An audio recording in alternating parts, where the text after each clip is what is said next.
God, that sounds so weird. Mecha Zaxby's? What do you mean? That sounds totally normal.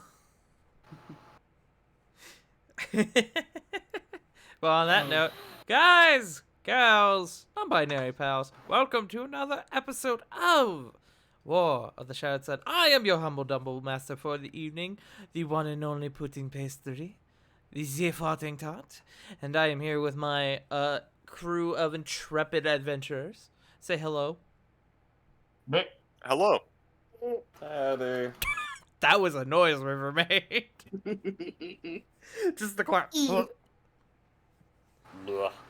Yes, we have the CGs, the Joe Mojos, the J Frost 747s, and the Wicked River 97s. Joe's back! Yay! Joe lives, stomp, We stomp. missed you, Joe.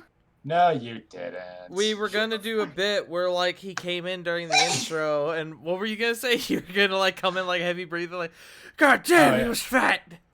No, yeah, I was just, like, at the moment he says, guys, gals, non-binary pals, I was gonna just drop in, like, oh my god, I'm here. He's been hunting. Yes, we are missing Sarah. Sarah's still on vacation at the moment, and Punk is running late, but Punk will be joining us here hopefully in a little bit.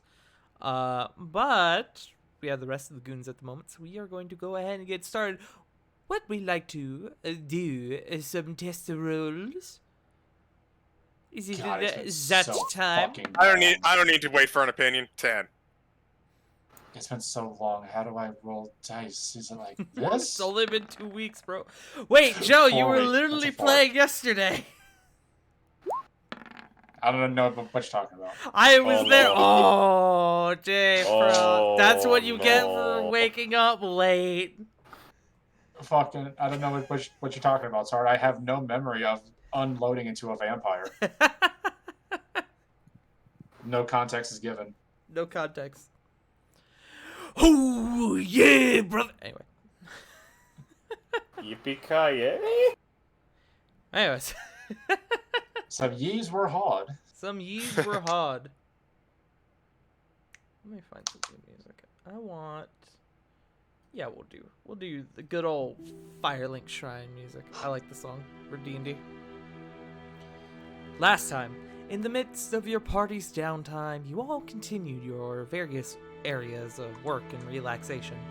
Rovan hit the books to learn more about the Stormlord following a conversation with said Stormlord. Flit obtained a scrying focus from Marxus and may have just scored an internship position for two familiar goblin friends. Corey and Diana spent some time getting back in touch with Cedric Aragon, and Lily, our dear little Lily, flooded by strange thoughts and emotions, decided to make a trip back to her little cabin in Evergreen Forest. There, she met an older half-elf gentleman named Ethedin. You faced some old demons and learned that while your father was dead and buried, there was no trace of your mother. You were presented with a box that contained a magical sunblade known as Dandelion. With more questions than answers, you left with the goal of finding what fate befell your mother. We now find ourselves back in Dragon's Reach. Spring is quickly approaching. And with that, we are going to start with our dear friend Flit. Hi, that's me. That is you! You are on your way to return back to the castle. You're on your way to go meet Reno. You have just obtained the scrying focus from Arxis. You stopped by to get some lunch for your dear Buff Reno. And as you're walking, you begin to hear a voice coming from down the hallway as you are kind of making your way down to Reno's room. You hear Flit, and you see running up to you is Kieran. Oh, Karen, hi. Hi, I've been looking for you and your friends. Rovan and I have a thing we would like to invite you to. You see Rovan is not there, it's just Kieran. We are going to be meeting here later tonight for a lovely dinner date prepared by probably the kitchen staff. But we're doing a fun little, I would say 4-way. It might be 5-way. I don't know. I'm still trying to grasp what Ara's opinion of the whole thing is. But we're going to do a 5-way double date. So I'm extending an invitation to you and Reno. I don't have a physical invitation. I hope that is okay. I mean, she thinks for a second. You know, a physical invitation he might actually read. No, it's sure. I'll go see if I can see if Reno wants in. Awesome. Just come find me later, and if you can't show up, no big deal. It's nothing. It's nothing serious. I just wanted us to have a good time together before, well, whatever comes next. Oh, I'd love to. I'll go see if I can pull Reno away from his books or some weird arcane thingy that he's very cryptic about. It kind of alternates depending on days. Awesome. All right, I am going to go hunt down Corey. I'm gonna see where her and Diana are holed up. So I will see you later. Bye, Karen. See you in a bit. Bye, Flit. Flit, with a perk in her step, is going to continue heading over to Reno's library, where I assume he is very busy. Yes, you enter into his library and you can see way in the middle of this like circular space, you can see he is seated at a desk, face like down in a little like journal or notebook or something, and his writing hand is just going. You can see that there are like 6 books of like different like varying colors and sizes, like up and like floating around him. They're open to like different pages. His back is to you. He does not seem to notice you are there. He does not seem to notice much of anything at this moment.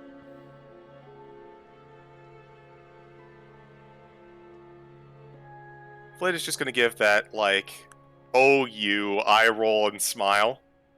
Mm. And he's going to kind of slowly walk in. By the way, just a real quick for my sake.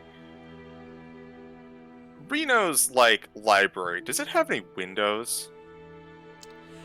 It does not have windows. You do know that there are other rooms in his library. His library is actually quite extensive, and you know that it doesn't match the architecture of the castle itself. It should just be like a little room like on the corner, but it is actually quite expansive. You can see it goes up who knows how many floors. You try not to think about it, but you find it incredibly interesting.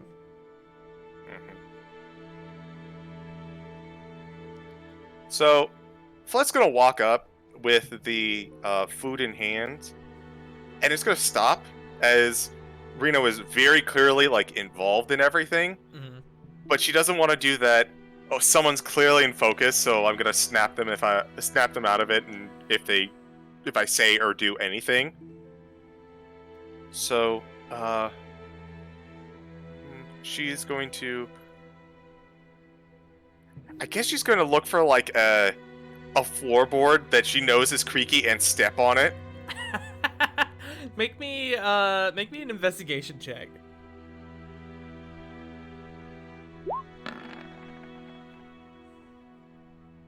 Seven.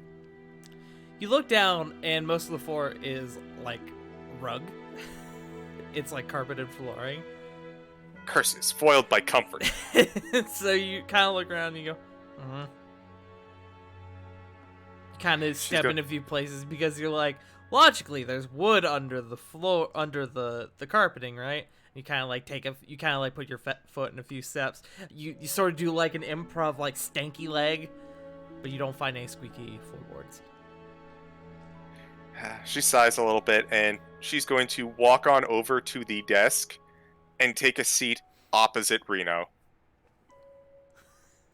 See if that gets his attention. Give me one moment. Alright, Reno, what you got, homie? That ain't bad. That ain't bad. What is your modifier, my man? Okay. Yeah. As you take a seat across from him, you see he does that thing where he like his eyes like dart up at you and he sees you and he goes back to what he's doing. And then a moment later you see him stop and he like properly looks up at you and he goes, "Oh dear, I've been in here too long, haven't I?" Mm-hmm. I brought you what I assume is lunch, but knowing how you get, it might also be last night's dinner. I am so very sorry. And you can see he like properly like drops his quill and he starts like rubbing his face. Ugh. You can like looking at him, you can see like he doesn't necessarily look tired, but this is definitely the look of a man who has not gotten sleep. Yeah. I've been so enveloped in my work. I have been better though, I think. I've definitely gone longer stretches without, taking in the world around me.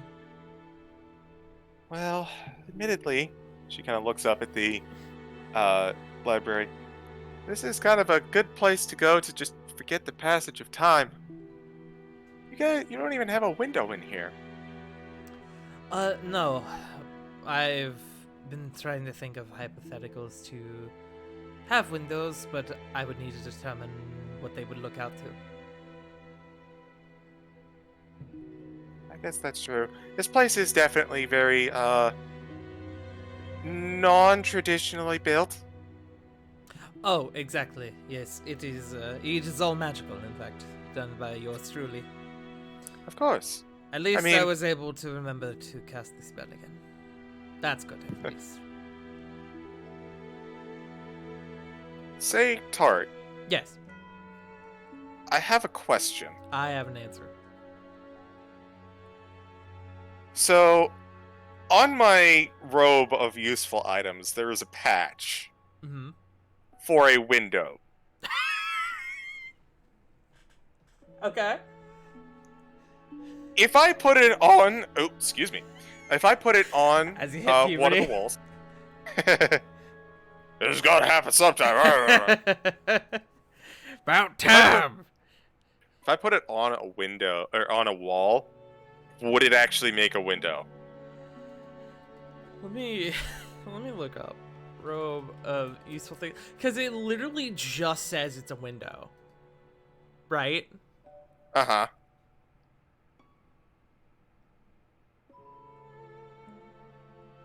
Window 2 feet by 4 feet up to 2 feet deep, which you can place on a vertical surface you can reach.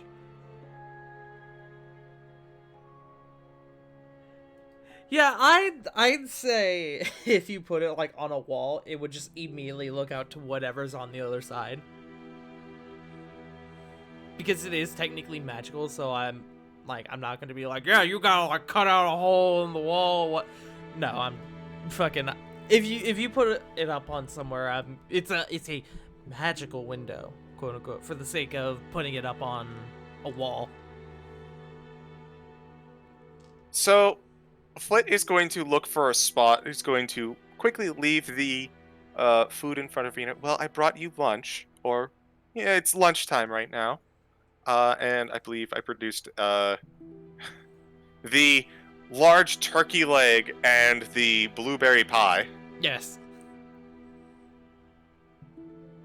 And she's going to look for a spot of orientation in the castle where she knows that if she puts the window, it will face outward. Yes. You leave the food there, and Reno, as you kind of get up and begin to walk away, he goes, "Oh, I thank you kindly.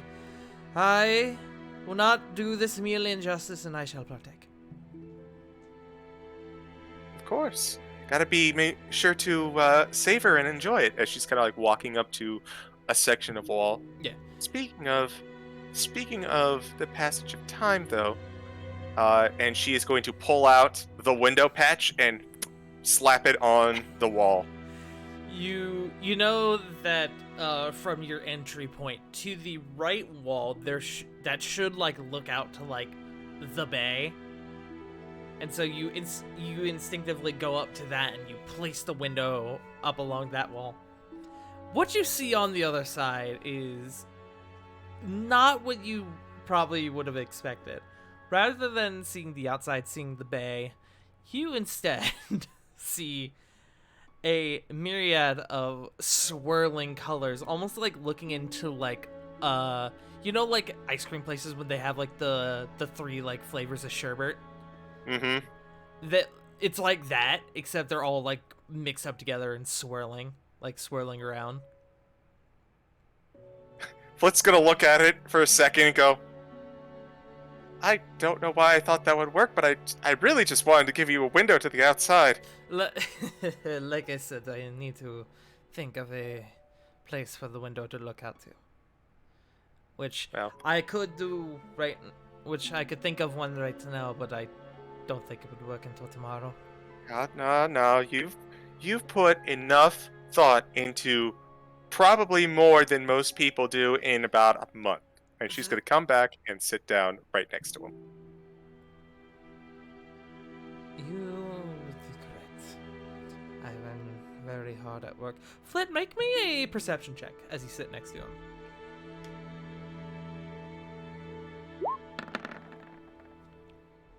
Natural 1! Natural 1. You look up at the books that are kind of like up floating around him, and you think to yourself, wow, that's a lot of words. I'm not going to pay attention to that. I'm just getting overwhelmed just looking at all of these. Yes, I have been very hard at work. I have thought about what you told me. What the Eternity Seer told you. I'm trying to find a way to reach our dear friend Adam, as he seems to be, according to what the seer said, a way forward to reaching the Ninth Message, and I think I might know how. What have you come across?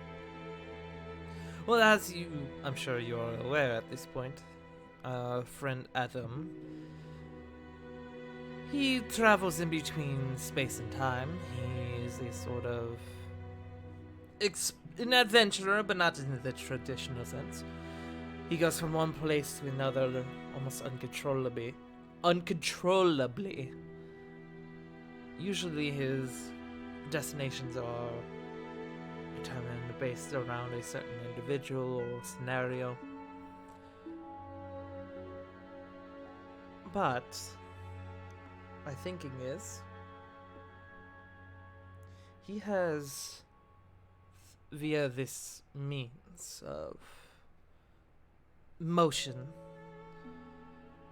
he technically has free reign of the multiverse. No plane or timeline is inaccessible to him. So my thinking is, if we could somehow give him, and you can see at this point he's kind of like drawing like a crude rudimentary sketch on his notebook in front of him. If we could somehow guide him from one point, and he draws like an X on one side, to another point, and he draws another X, rather than him going, and he draws like a bunch of squiggles connecting one X to the other. What if, rather than going all over the place and, ending up wherever the fuck he ends up, what if we could somehow guide him so he goes from here and he draws a straight line to between the two X's? What if we can guide him from one point to another? So, like, we could influence whatever it is that is bouncing him around, and he'll show up where we need him to? Exactly. Now, the issue is, at that point, Well, we would have Adam there with the Nightmare Sage, but that doesn't do Jack Doodly squat for the rest of your friends.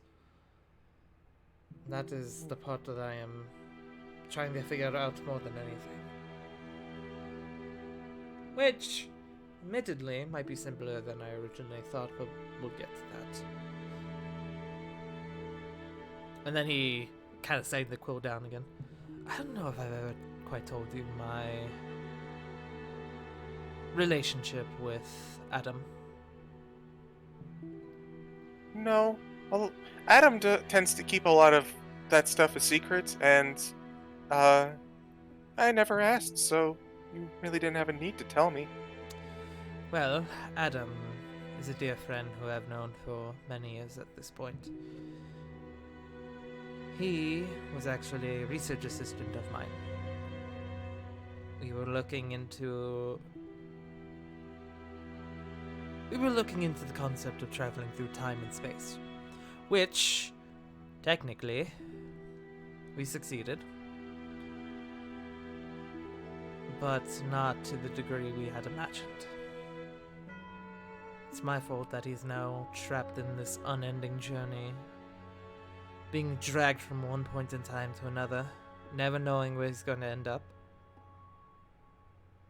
And so at this stage, and he kind of gestures to all the books in front of him, which now you kind of look again, you can see that they're all written in the same handwriting. Reno's handwriting. They're all logs and journals. I now need to try and finish my research, so that way, not only can I help him, he can help us. And perhaps I can detach him from whatever strange influence Marissa has over him. He seems to end up around her a lot, which, considering the history, that is not that big of a surprise, but I might actually.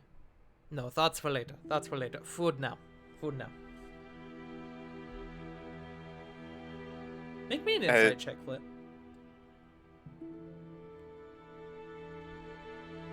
Insight. That was almost another nat one. I would have been very angry. 18. You kind of think about the words he said for a moment.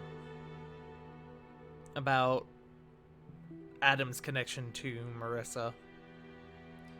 And you kind of put the pieces together with Reno's train of thought.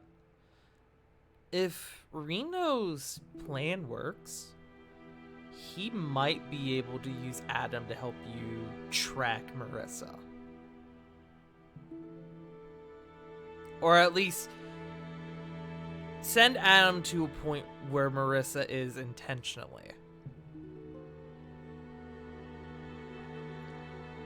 So, as Flit comes to this realization, she gives out a, very out of nowhere audible laugh. Oh, he's gonna hate that. You know who also is going to hate that? Or love it, I guess. Probably hate it. Probably both, actually. Your dear friend Corvin. That's who I was thinking of. Yeah. He's gonna like that we're gonna get a handle on Marissa, and he's gonna hate that Adam is involved. I really don't know why he doesn't like him. But, oh, alright. I've actually heard that they're beginning to get along after your experience with Lord Bosch. I hope so.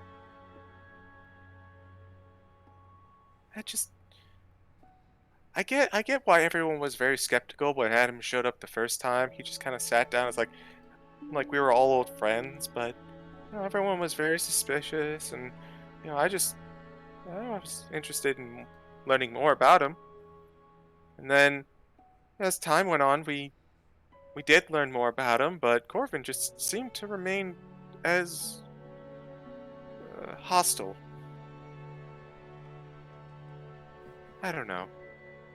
But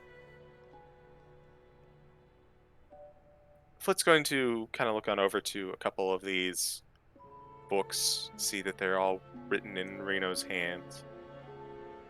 You Sure, can I've see done a lot that the books and the pages are in varying states of wear and tear. You can see that all of them are at least a few years old. No check required for that. And considering with Reno's apparently extensive history with Adam, that makes sense.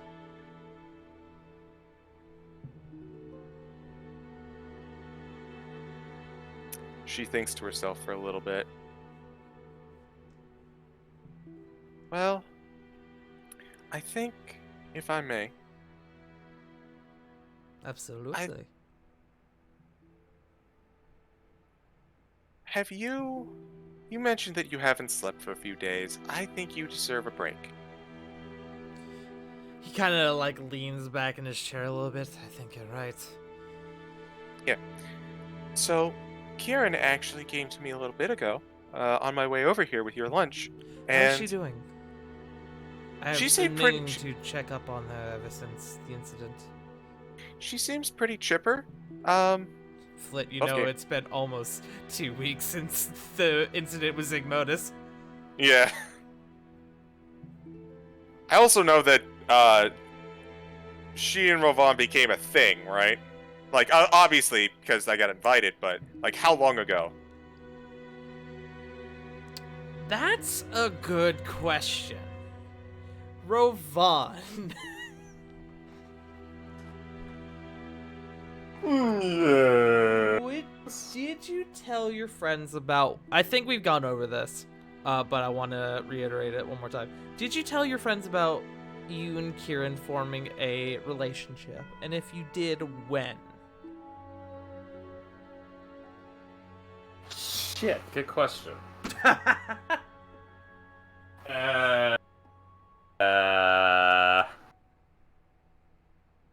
Fuck, I wish I had a coin so I could do a coin flip and say whether or Just not. roll a D20, bro. Yeah, you're right though. It's almost like you have access to dice. Me access to dice? Impossible. High yes, low no.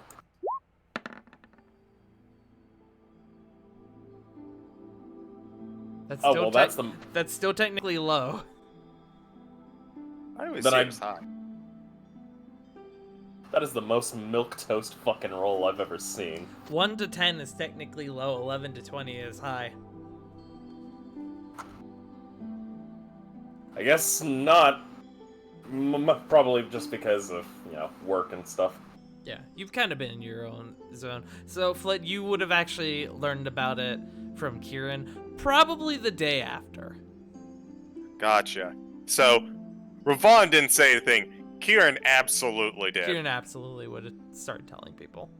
Mhm. Especially the people that she, like, asked for advice about with. Like Gotcha. Lily, you, Diana. Well, Kieran has been much more chipper after the event, and I think part of that has to do with, she got together with Ravon, actually. Did she now? About time. Yeah, she kept at it and eventually got through all of that rock. I can't imagine any part of it was on her end. No, it really wasn't. Like, I have to tell you about the time we went to Maggots, because afterwards it made a lot of sense, but boy, Diana was so frustrated. Apologies, I let my dog out.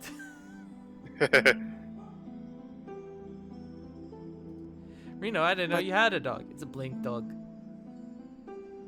Oh, that's adorable. It comes back with a displacer beast in its mouth. Yeah. But, yeah, they got together a bit ago, and I ran into Kieran on the way here, and she invited us all to a date. When you say us, how many are you referring to? She said 4 to 5 groups. That's practically a party. Indeed. But, I mean, a date night sounds really fun.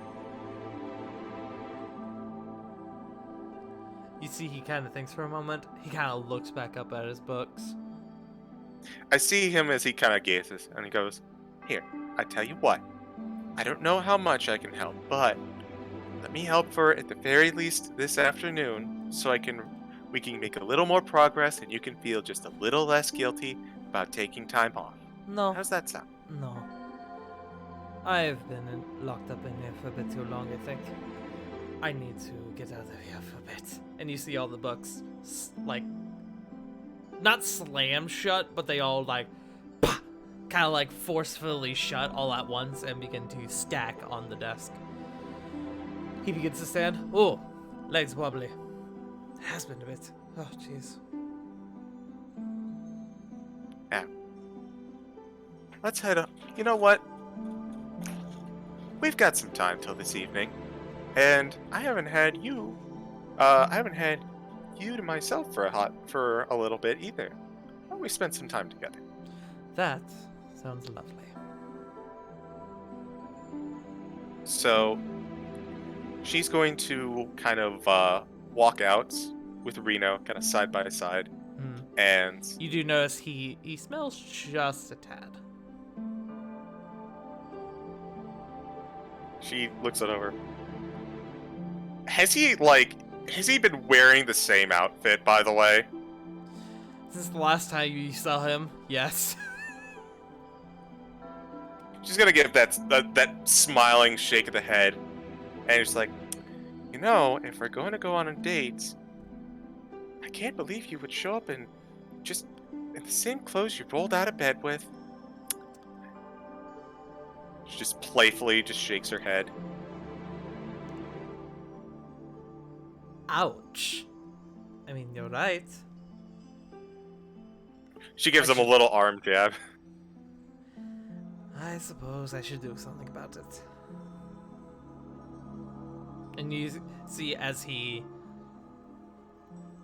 casts two spells on himself. The first one makes him freshen up extraordinarily well. The smell is gone. His hair is not quite as greasy.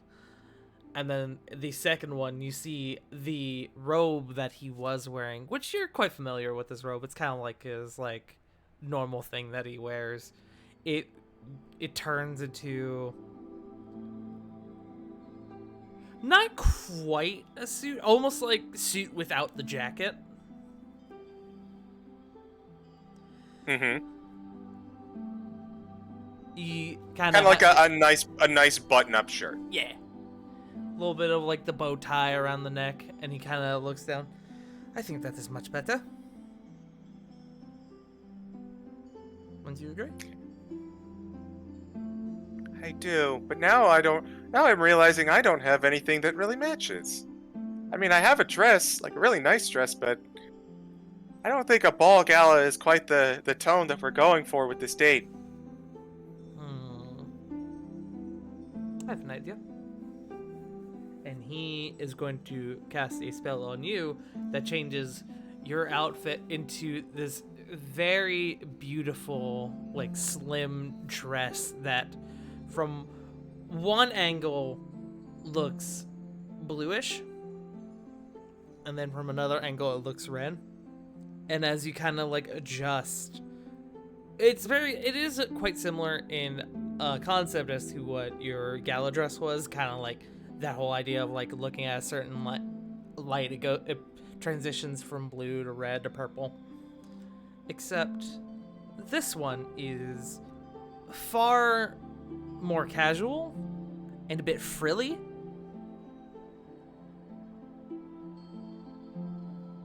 It's not super over the top like the last one was. Right. Ooh. She looks at it. This is wonderful. You had to have had inspiration for this. Oh, absolutely. However, and he could see he's kind of tapping his shin. Something is missing. I'm sorry? Something is missing. Hmm. I know. And you watch as he takes out a single, like a single band of what looks to be like twig or like vine or something. You're not entirely sure what it is, but he kind of like flicks it and it turns into a very lovely little flower crown of blues, reds, and purples. And he places it gently on your head. There we are. Aw. Flit's red face gets ever so slightly redder. See, I somewhat know what I'm doing. Oh, Reno.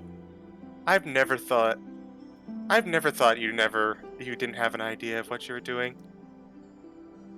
You just need to remember every now and then. You're not wrong. This looks wonderful. Thank you ever so much. Absolutely. I'm glad to have someone to remind me. She is going to put her arm around Reno and give him a not terribly deep, but a long kiss. Mhm. You two embrace, and he brings his arms around you, holds you a little tighter. And go ahead. I was just gonna say it is a beautiful moment. Your heart I like- swells a little bit as it goes on. And I like to think that. Well, I'll wait. Okay. As well, I wasn't sure if this was the end of the scene. I think it will be, unless he has Okay. something to add. No, I just had something really small. Absolutely. As they both walk away to spend the rest of the day together, Reno has a tail, correct? He does have a I tail. believe. Mhm. As they're walking down, Flit's tail and Reno's tail are going to interlock together. Aw, that is super cute. I'm all about it. That is super, Congratulations, super CG. cute. I have diabetes now. You're welcome. Too sweet! Too sweet! But the two of you walk off to do whatever you plan to do. Probably have a little fun, maybe get into a little bit of trouble, As always. as always. But you two prepare, and eventually you all will come together for date night. But on that note, I think we are going to pass it off to someone else, if that is all right. Absolutely. Awesome. Give me 1 second. I need water.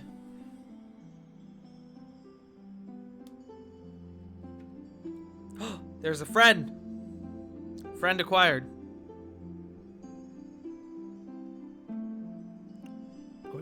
I'm going to hold for a minute to see if she joins.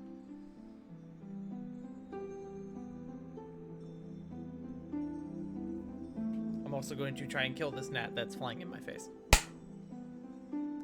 Shit. I didn't get it. Oh, wait. Hold on. I'm trying not to, fuck! I'm trying, not to punch my microphone.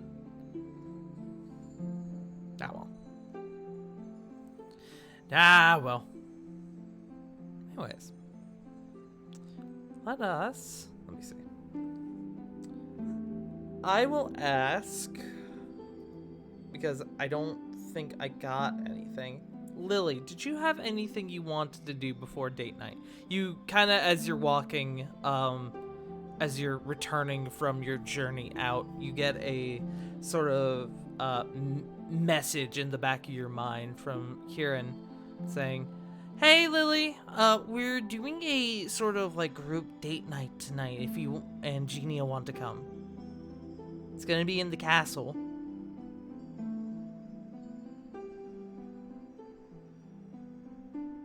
Lily will. I can respond, right? Yes. Lily will respond.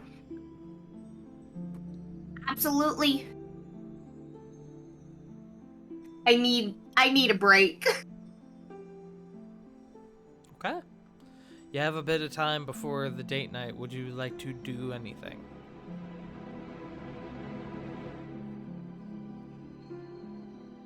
You like Not particularly. So Okay. nothing I could think of anyway.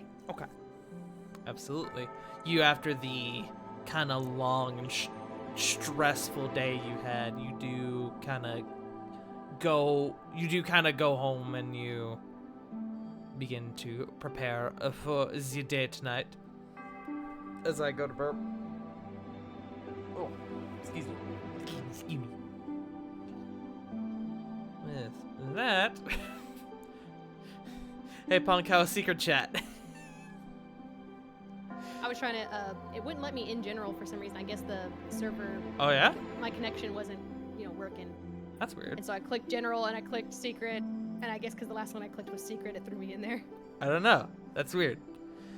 But it's Punk! Hey.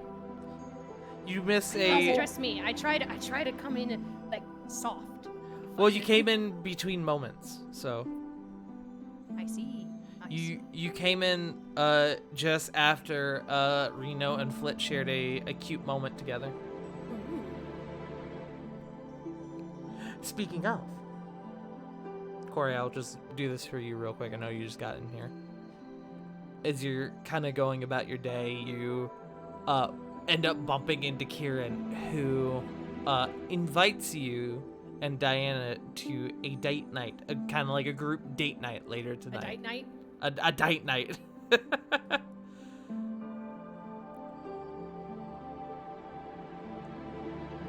But you do get an invitation to a date night for tonight.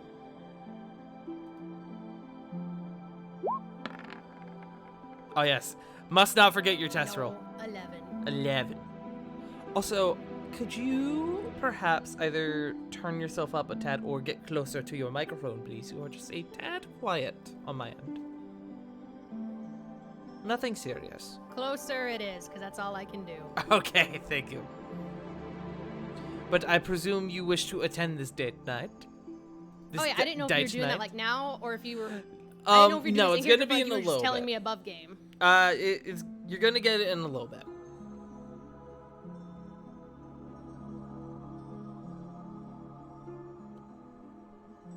But with that, let me actually. I had a thing for Corey, but we'll come back to that. Methinks. Ooh, I actually know the perfect time for it. Yeah, we'll come back to that.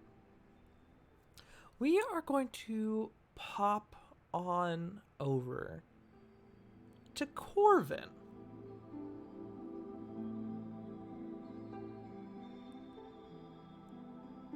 Yeah.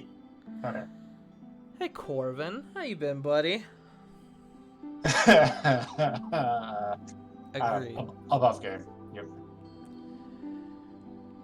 You, Corvin, you know that it's been almost 2 weeks, about a week and a half since your fight with Zygmodus. What has Corvin been doing during that time? Corvin would have been. So after seeing how Argomancy can be applied, mostly, and also kind of with his newfound keen mind feats and mostly trying to just investigate the Argomancy book, looking to see if there's like any kind of, I don't know, countermeasures or drawbacks of the user outside of it uses their life force kind of deal. Mm-hmm.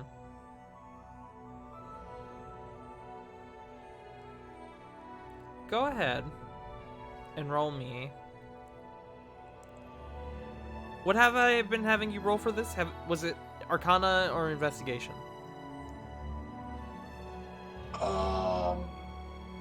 I don't remember. Okay. I remember a wisdom save is involved later, but I think Yes.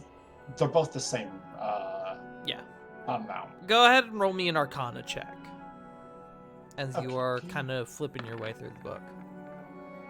29. Okay. Go ahead and make me a wisdom save. Boopy. 15. Okay. You, Corvin, you begin to get into a bit more of the finer details into this book, such as how to cast the spells, how to sort of combat the spells that have been cast on you.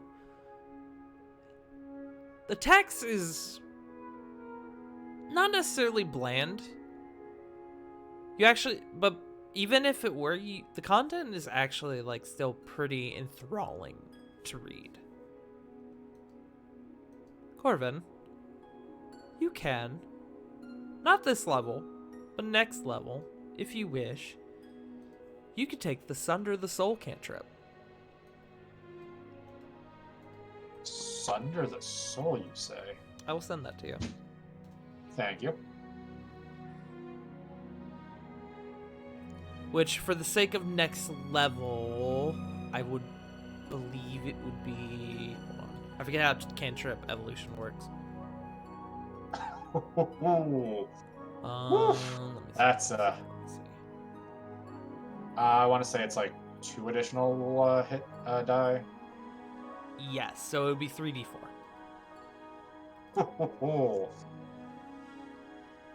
So wait, that goes with it outside the damage, or is it just like that's the damage and then the additional part? It's a cantrip, so if they fail, they take everything. If they pass, they take none of it. It's all or nothing. I was talking about the second effect. Does the 3d4 apply there as well, or no?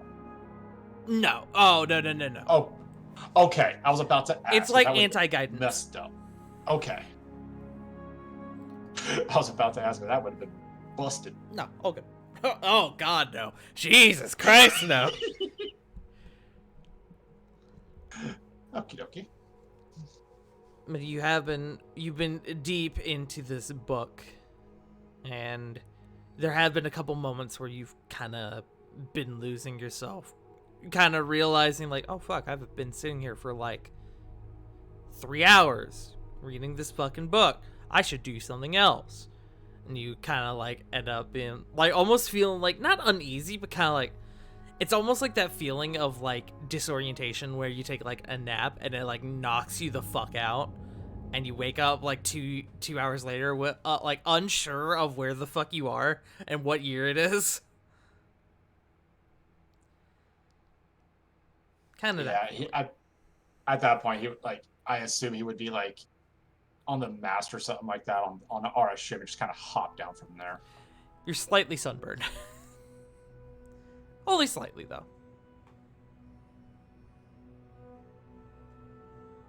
But kind of in between break times, he would try and see how.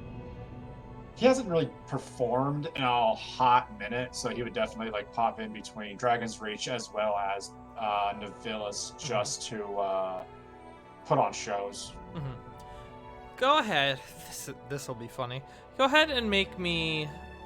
We'll call it 3 performance checks, as this is our 3rd downtime session. Performance number 1 is a 32, coming in strong. Mm-hmm. Number 2, 19, Mm-hmm. and the 3rd is a 28. Yeah, I just wanted to make sure you didn't nat 1 any of those. As I know you're a bard. I know you got fucking insane performance. Simpler days. But anyways. you do begin to, with your now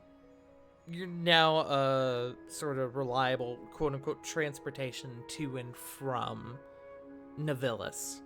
You are able to begin to start establishing a name for yourself once again, considering the fact that you've been gone. People are more and more beginning to remember you and beginning to become fans of your work once again. You pop in back home every now and again, and it's still just as hectic and wild as you remember. You, however, go ahead and make me same thing. Make me 3 investigation checks.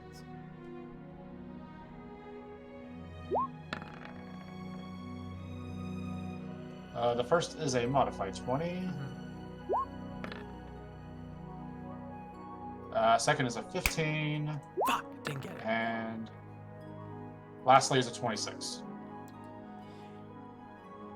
You don't see them at the first or second performance you do. However, in the third performance you do, where I'm gonna let you paint me this picture of where your third, at following 2 very successful performances, where would you go for your third? The third would probably be in Nevillis, honestly speaking. Well, I know in he's trying Nevillis, to- but like in like a more like residential area, would you go into like a very like public area? Like what areas of the city specifically are you wishing to perform in? Definitely a public area, especially like in like a town square, so he could do like his street performance idea where he makes like this big ass tower using major image, and like I don't know, like it's just like this big show, like lights and shit and pyro. It's almost circus-esque in its over-the-topness, in its spectacle. You find a good point in the middle of the city square where there is a beautiful fountain, as well as you're having that wasn't me. I don't know who did that time. But as you're having this show, you, in the midst of it, spot Druilla, who's just kind of off to the side, just kind of watching, smiling. You can see there's an odd, like, tap to her foot. Make me an insight check.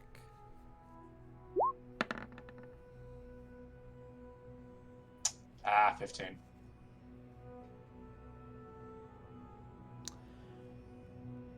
You are unsure as to what song her foot is tapping, but you're pretty sure it's not yours.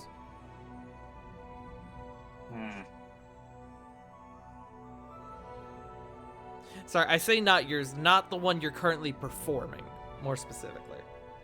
Oh, it's not on beat to that one. Okay. He'll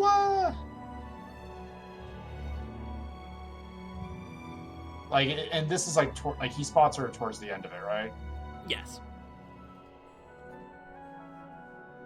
Kind of as part of the image, he's gonna be kind of like going around like any kind of like crowd and like thanking anybody else, like anybody who's there, and kind of like I don't know, basking in their admiration or something pretentious like that shit. Mhm. And then like kind of from behind, Drill is just gonna hear, "So enjoy the show," as he just kind of pops in like right behind her. Like That'd be impressive considering she's up against the wall, but I'll allow it. Oh, she is? My bad. Just No, kinda it's fine. I didn't specify that she was, so I'm going to. That's why I'm allowing it. As Corbin phases through the wall behind her, like a ghost, like Danny Phantom.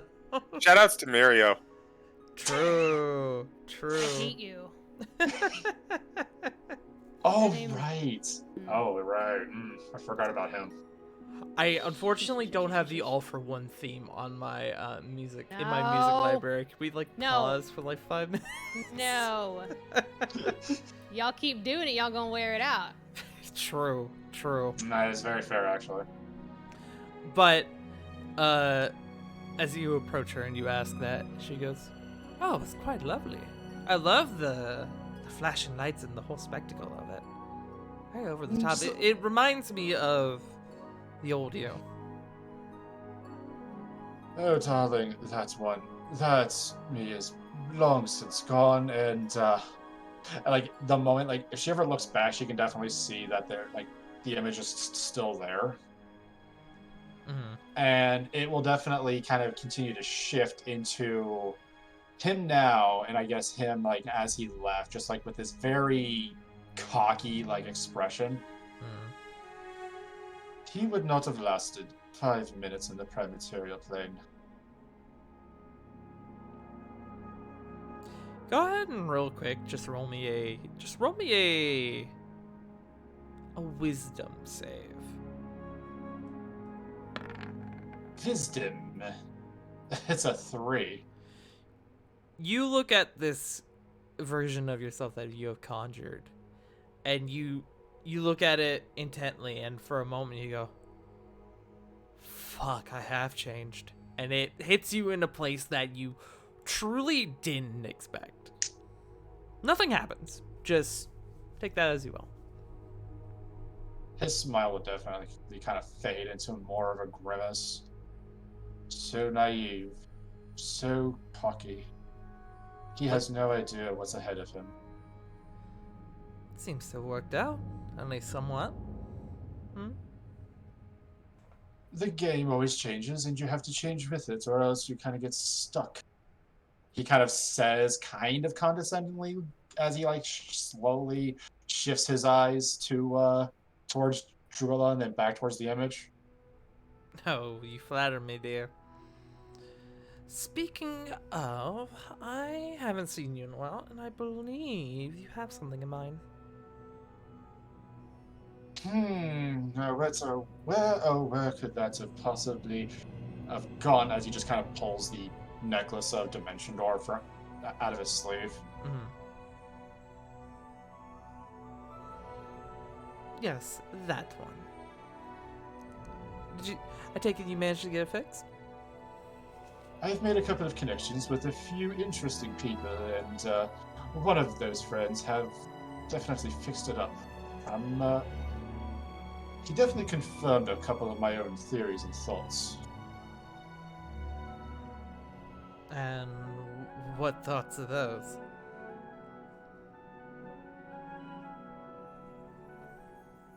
What happened that night? What I saw? What you said you did? You can see her expression goes from a bit of a smile to a bit more serious. Her hands kind of drop to her side. Oh yeah? And I'm sure you have lots of thoughts on what happened with that. So, humor me. You know what? No. I'm gonna keep that to myself for now until I come up with some sort of... till I hear back from a friend of mine. Currently busy with thousands of other things. Hope you understand. Right. May I have my necklace back, please? You asked so nicely. He'll just hand it over. She kind of clutches at the moment it's in her hands. I thank you. Very precious. She kind of begins to look it over.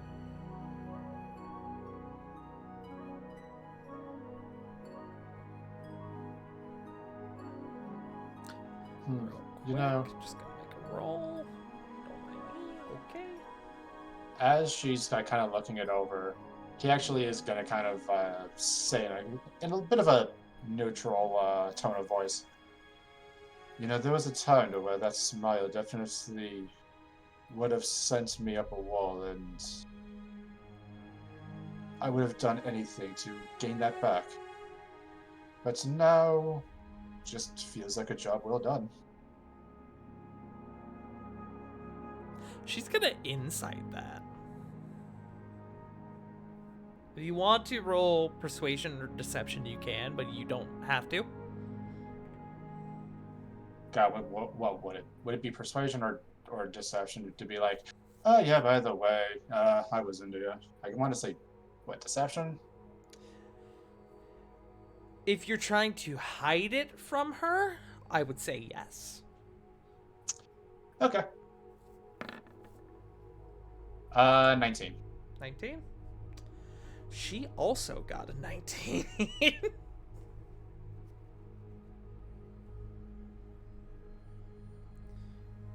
I had to determine what that means. feel like she would kind of get that that there's more to it, but She something can't just doesn't add quite up. determine what it is, but she knows that there's more behind it. Yeah. Gives you a kind of a curious look. Perhaps if we had more time. But as I'm sure you're going to tell me, you're incredibly busy. I mean, who else would be thrilling all these incredible people? You can see that the crowd is still sort of beginning to disperse. Yeah, the image at that point would just do one final bow, and as if in like this big like puff of smoke, it would just disappear. You hear a few people start to call.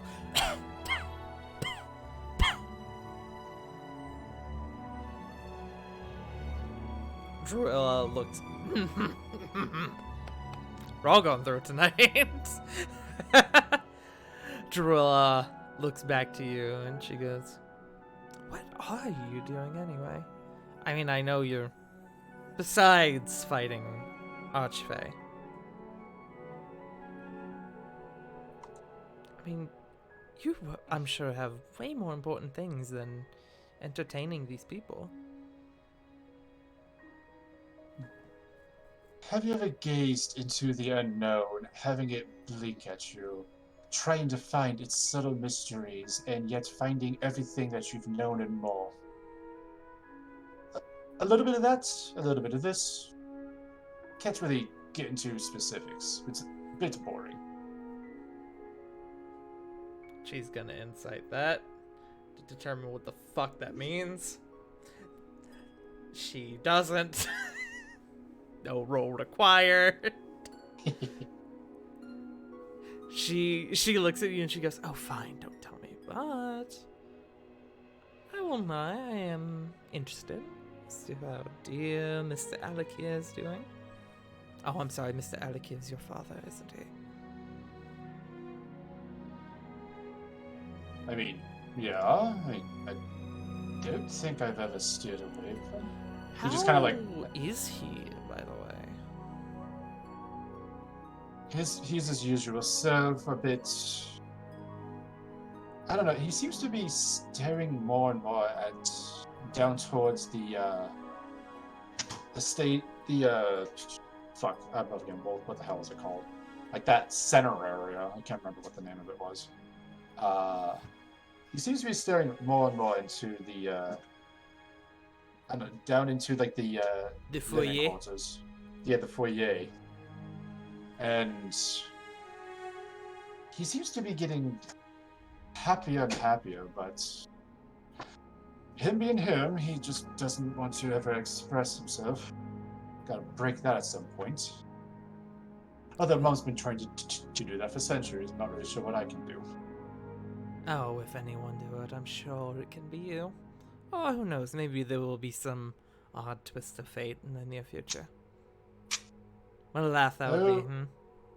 Oh, you're surprisingly flattering. What came over you? What has come over me? Yes, you've never been this nice to just about anyone ever. Oh, you wound me, Corvin. Well, if you must know, I recently came into a very interesting position as minstrel for Coladora. Private minstrel. Ah, I see she gave you back the title. Yes, one that was in jeopardy for a bit of time, considering what's, recent events, but she has found need of me again, and that... You can see she kind of stops. Make me an insight check. Sata. Ooh, 26. One moment.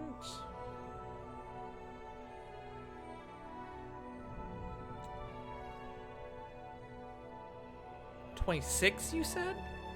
Yes. With a 25. She is not telling the whole truth. And you're not sure what it is, but the truth that she's not telling, that whatever detail she's leaving out, is less than favorable to her.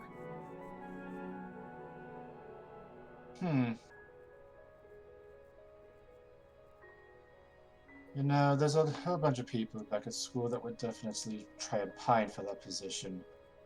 But none would probably understand what being in a gilded cage could probably do to someone's sanity. He's kind of spitballing that one. You can see her, for the first time, her smile, like, properly fades. A gilded cage. Yeah, that wouldn't be an inappropriate term. You can see she starts fiddling with the necklace you gave back to her.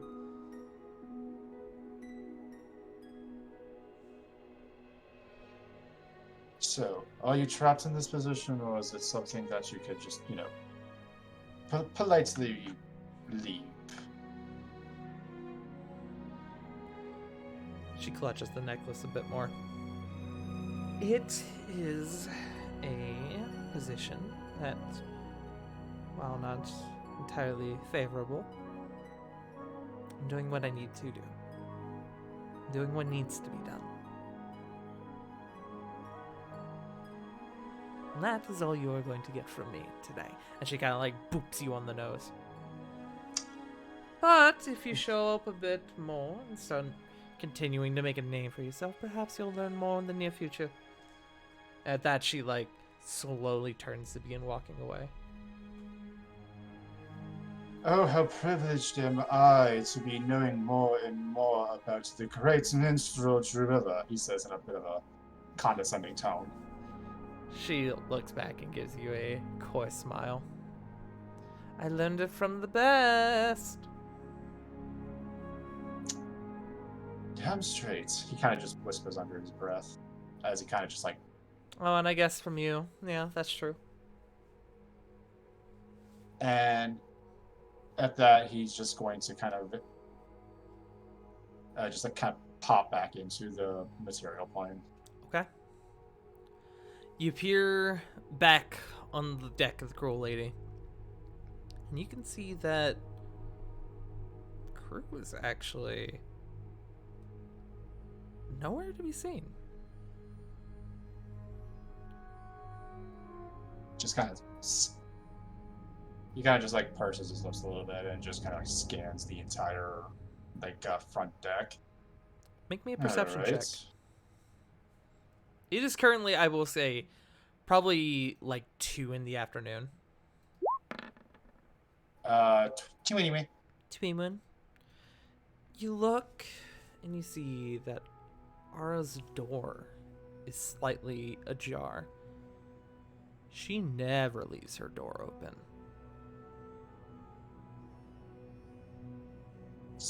He'll try and slowly but stealthily approach.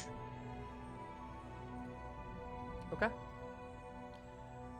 You're doing it stealthily. Yeah. Make me a stealth check. Way too cautious. 23. 23. Sensing that something is amiss, you slowly begin to approach the door quietly. You crack it open and you a bit further and you can see that she is sitting at her desk. Not doing anything. You can see she's slouched forward a bit. Got her arms like crossed on the desk, you know how like you would do in school. Mm-hmm. Just kind of looking out through the window out into the water. He'll knock on the door to not startle her.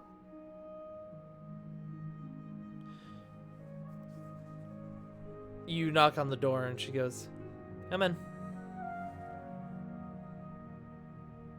Comes in, closes the door, gives her a big big wet kiss on the cheek. Hello, honey. How was your day? Oh, hey. It's been a day. I had the crew go out and run a few errands. They're probably starting fires somewhere.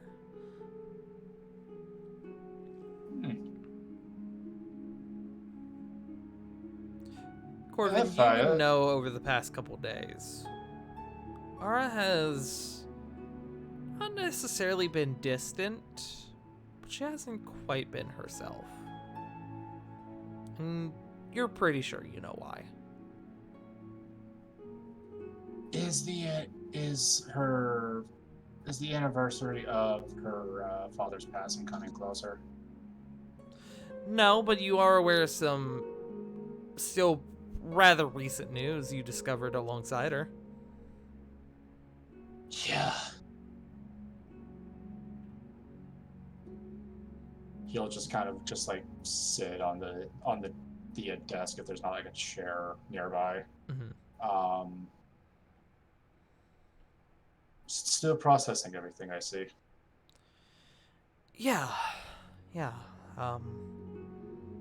I've been thinking a lot, actually, about everything we've learned lately, and I don't know how to feel. I always know how to feel. I mean, you know me. At this point, she kind of sits up and kind of leans back in the chair a bit. What would you do if you were in my spot?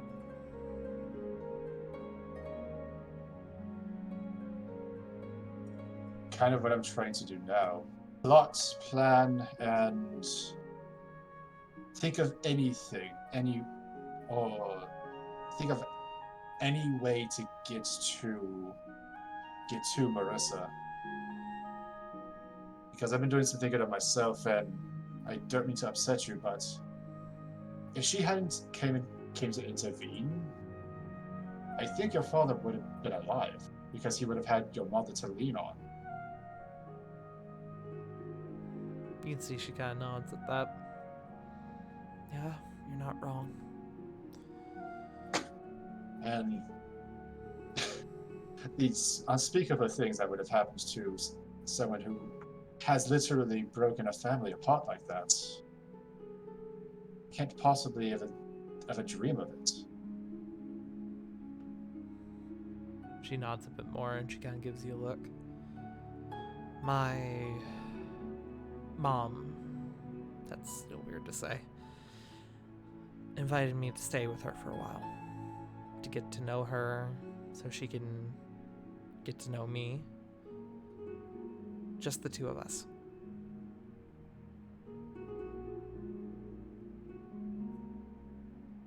That sounds like that sounds nice, actually.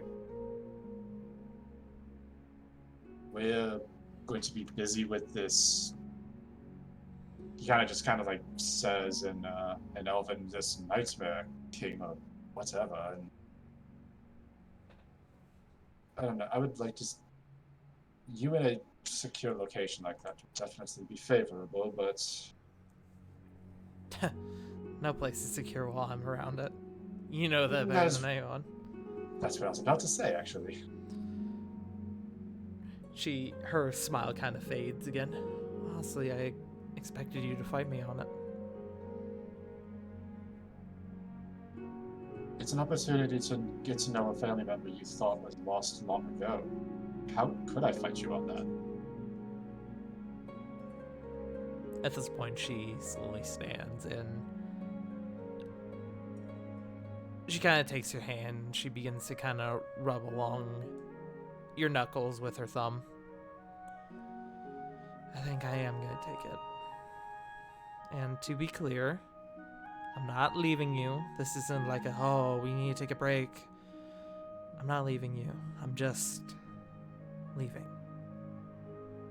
He kind of just sits. He definitely just sits back in his chair with an obvious fake offended face. Oh, okay then. I was worried there for just a moment. He's just kind of playing it up a little bit. She's also- she slightly digs her nail into your knuckle, not enough to hurt, but enough to make a point. Ow. Ow, ow, ow. Delicate. He just kind of like raises his hands. Careful with the money makers. She smiles. No seriousness though. You'll see me again. I just need time to process everything. From what I've seen, you and your mother seems to be just about the same person, except as he just kind of just does like a little like push on her forehead, except with a lot of your father's instincts. You can see she kind of gives you a slight look of like excuse you when you push back on her forehead, but it quickly fades. Yeah, I think you're probably right in that, but I think this will be good for me.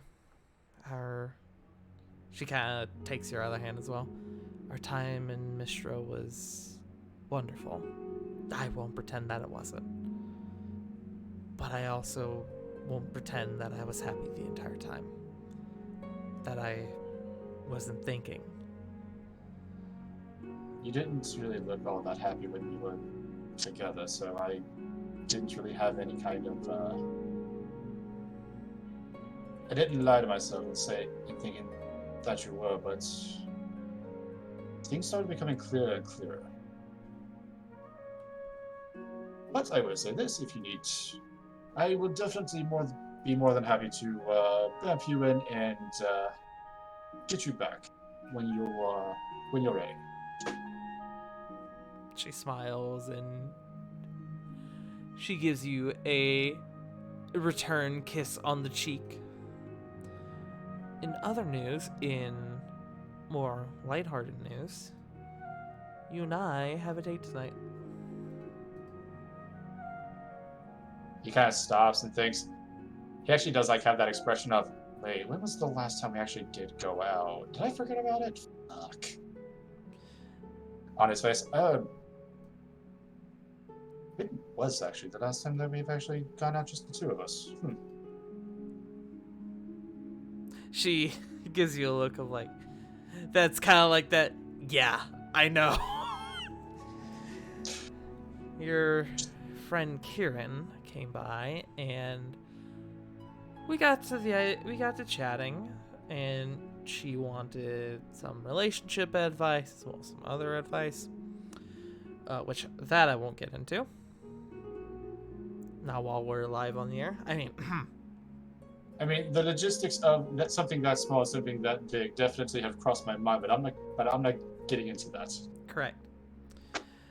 And she brought up the idea of a sort of group date, like a 5-way, like double date between everyone, kind of, so everyone is at least somewhat on the same page in terms of relationships. And while I normally hate that sort of thing, I figured it might not be too bad to do before I leave tomorrow. If all else fails, we can just sit back and just watch the chaos? fire blaze. Yes, exactly. Remind me, by the way, we need to stop by Maggots on the way, and I need to get more funny juice for Diana, because that was incredible last time. That actually was kind of funny. It was really funny. Never seen her loaded like that. I've never seen her drink. I mean, admittedly, I haven't seen her. I haven't hung out with her.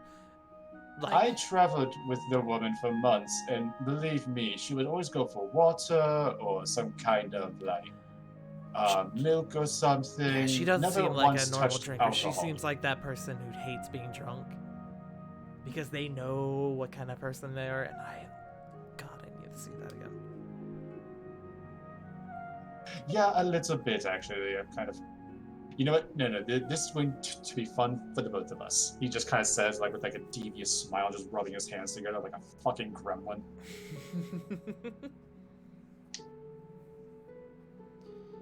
But with that, the two of you share another embrace. And a few hours pass. And eventually, the group will come together for a lovely dinner together. In a sort of group date sort of fashion. Double date. Double date. Why are you being Du- weird Wins. about it, bitch? Quintuple date. Yes. Yes. But, that being said, I do believe this is a good time to take a bio break before we get into what I believe is going to be the meat of the session. Cool. 'cause Baby. I need water. Yes, I need to stock up on water as well. Which is why we're doing it now before, we go into date time. I was actually dying from water that whole time. I went down the wrong throat. Oh, fuck. no. But we are going to take a bio break. We will be back in just a little bit. Don't go anywhere.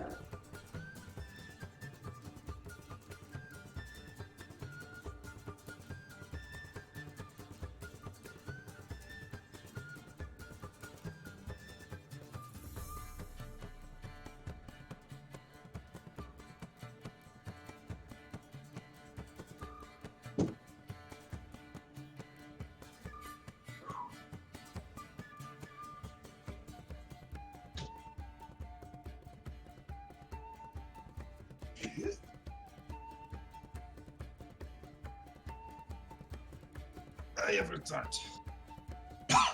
Welcome back. I'm busy coughing off mic. Stupid thing is, if the one thing that I've actually seen that actually help with that, especially if it went down the wrong tube, take like another swig of water. It's weird that almost choking on water could get cleared up by that. I have no idea why that works.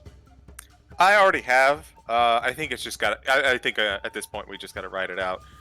But funny thing about that is, like, actually, like that came about because I guess I inhaled a drop of water while drinking. So I was like, I had a mouth full of water and desperately wanted to cough.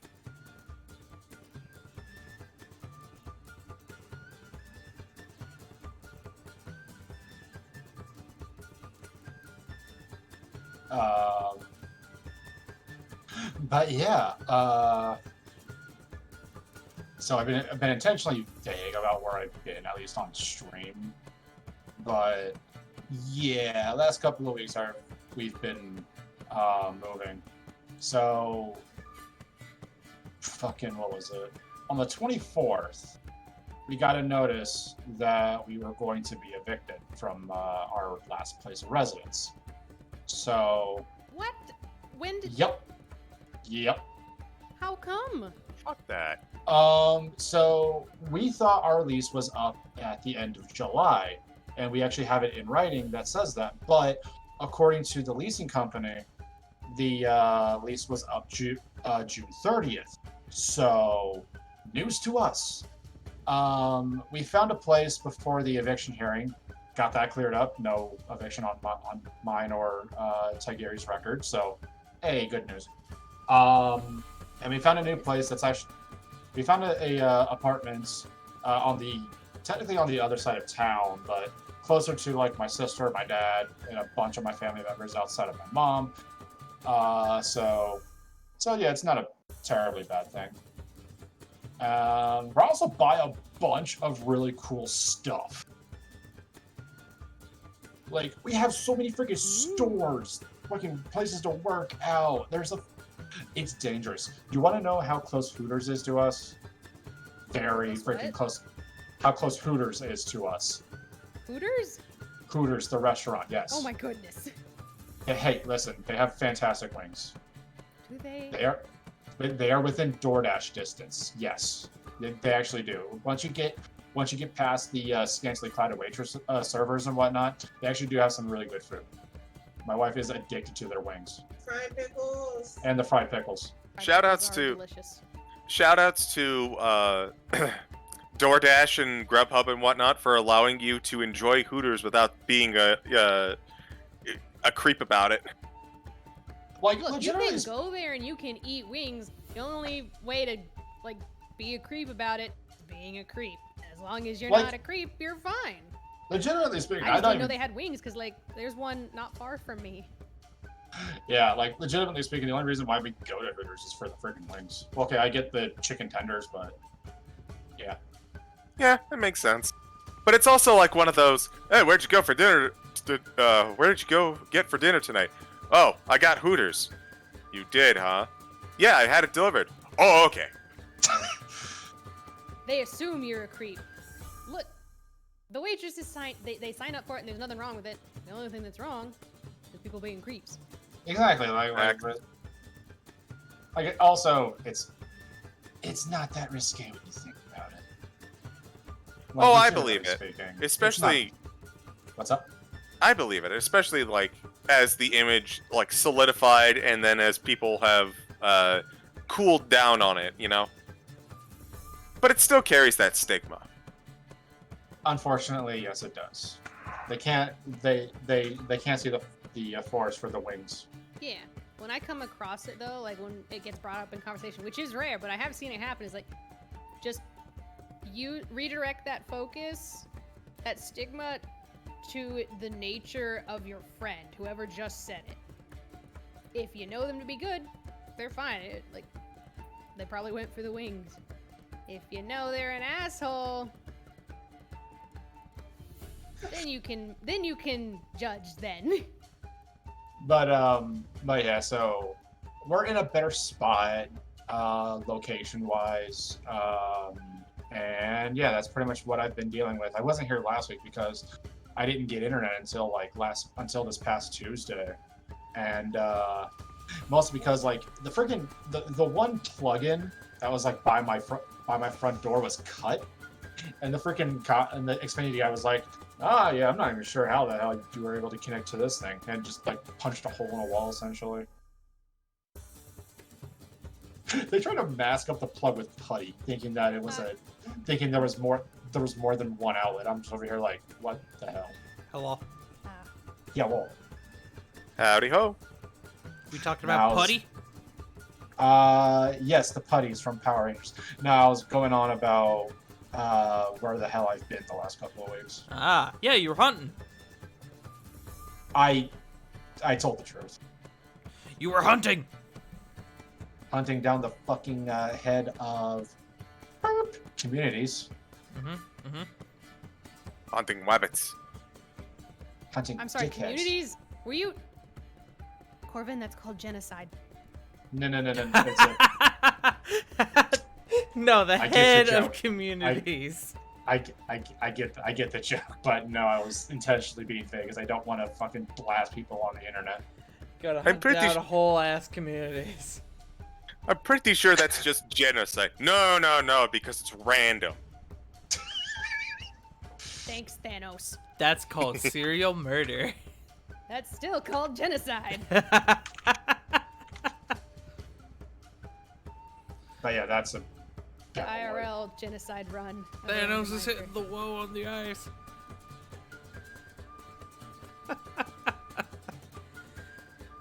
Alright. Quick roll call. CG. I have the soul stone. Tart. I have the reality stone. J Frost.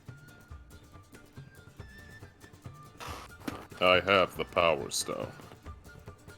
Joe. Space Stone. Punk. I have the soul stone. Is that one used already? I led with it. Damn it! You gotta pick a different one. What is it? Fuck! What Use is time. it, actually? Use time. Use I time. thought someone said time. No. Ooh, yeah, I have the time stone. And River.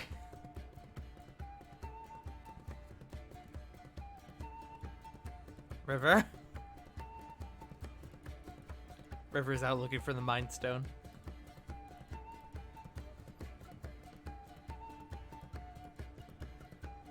Yeah, did we lose Sarah?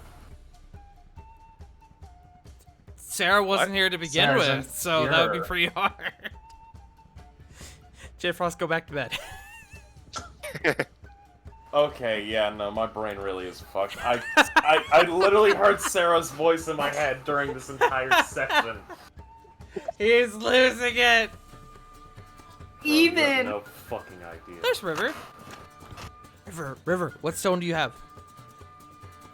The mine? Yes. Can we trade? I sure as fuck shouldn't have that because I'm an idiot. Can we trade then? Can we? I'll give you my Trade? time stone. Absolutely. Fuck yeah. Punk, what's the ability to control people? Let's be real. Punk would be better with the Mind Stone anyway because she has the brain cell. I would use it and I would just be a mafia boss. But I'm not Punk, gonna lie, I you would- are a mafia boss. Not professionally. I'm not gonna lie. I would love this space stone just so I can travel everywhere with Mhm. like no repercussions. All right, but seriously, do you know the power of soul? Though it does. It does. The I joke hate is you. that he died. Oh, he I died. hate you. You know, actually, the joke is that the soul stone does nothing. It's Don't worry about it. Oh, that is the argument. Yeah, because we don't know about power. We just know you have to sacrifice something you really, really love for it. A apparently soul for a soul. has the power to manipulate a soul, essence that makes up the individual, and resurrect and conjure up spiritual representation of the people who died. Hey, fun So fact, you- did y'all know that Infinity War is 4 years old? Anyway. So you're What? the ghost of like Christmas past and present and future. That's I you. guess. So you're telling me that What are technically souls? half those fucking Avengers could have been resurrected? Tart, can we please move on before we go down this particular rabbit hole? Yes, because I love Marvel. If you get me started, whoo boy, I will not stop. Oh boy, moving on. Agreed Welcome on to that the one. MCU podcast. War of the Shattered Sun, MCU edition. Trying to Infinity War of the Shattered Sun. I'm trying to find. Here, we'll go with this. The most ambitious crossover to date. No, let's go with this. Yeah, I'll be fine. A few hours pass, and later that night, you all come together once again for a time of drink, food, friends, perhaps a little bit of gossip. Depends on where the conversation goes. But you all come together at Kieran's, I almost said Kieran's behest, for a night together. A little bit of a party. Sarah was invited, as Kieran didn't want to leave them out specifically, but Sarah declined the invitation for obvious reasons. And they didn't want to go with Corvo, so. But you all come together. We've talked about what Reno and Flit are wearing for the evening. Does anybody else have a particular outfit they wish to describe for the rest of the group? And I know I didn't prepare this bit for anyone, so don't feel too pressured. Nah. I mean, I'm not great at describing things, but you know that pretty blue dress that I just recently bought, Tart? Lily's wearing something like that. So it's pretty, it's blue, it's scrunchy, it's short, it's Scrunchy. curvy. Yes, Scrunchy it's is a good scrunchy. word. I mean, I'm gonna post the picture of it. It's not like it's a cute dress. Out of curiosity, Lily, do you have Dandelion with you?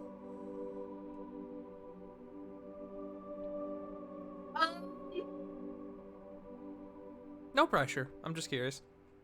Probably not, because where the fuck am I gonna put a sword while I'm in a dress? I Very mean, careful. just Technique the is effective. handle.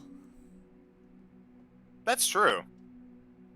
I mean, also, Actually, yes, she would then. just gonna put this She'd idea. probably have like the handle strapped to her thigh or something. I was about to suggest. Okay. Everyone pulls up, and as you all are beginning to sort of come around, out of curiosity, everyone go ahead and make me. Go ahead and everyone roll. We're not fighting, don't worry, nobody panic. Everyone go ahead and roll initiative for me. Panicking. Except Ravon. Ravon, don't worry about it. Soft 20? 18. Whoa. 10. And I didn't even have my sheet up. Roll God damn initiative it, with River. disadvantage, Lily. 14. Roll with disadvantage. Yeah.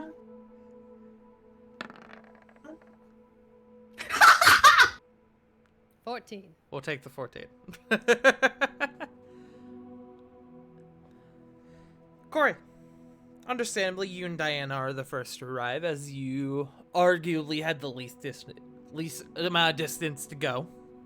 You can see that Kieran has sort of fit Ravon into a honestly kind of snug looking suit, and she's wearing a lovely sort of like sky blue little kind of like frilly dress. And as the two of you enter, she goes, "Oh, hey guys, welcome. This is gonna be pretty informal. I know we're in like outfits and everything, but this is pretty informal. So Are don't." you sure? Yes, absolutely. I She's mean, just looking down at herself. I feel bad now. Ah, you all look cute.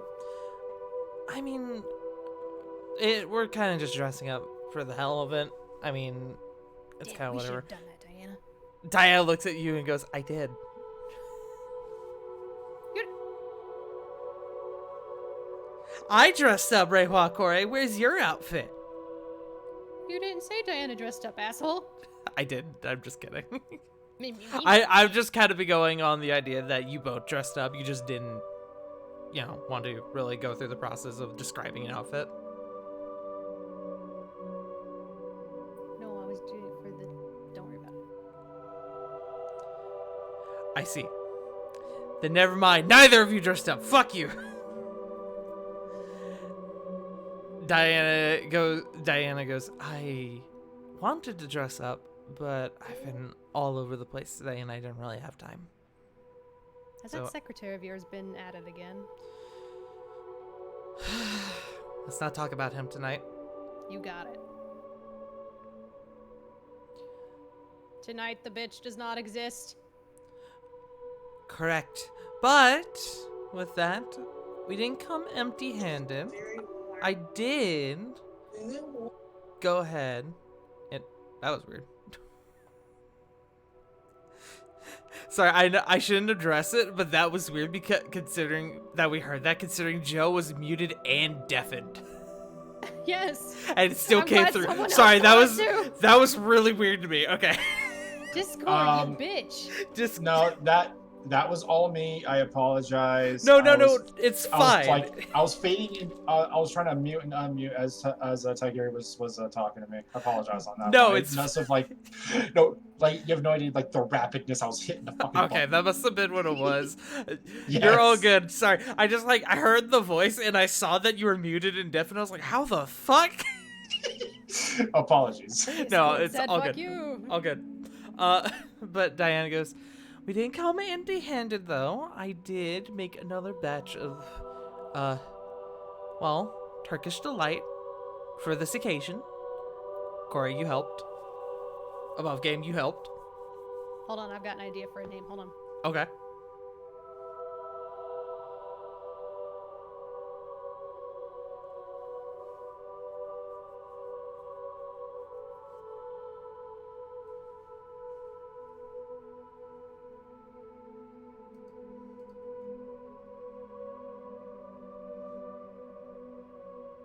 I'm waiting. I'm holding. Hold on. I'm holding.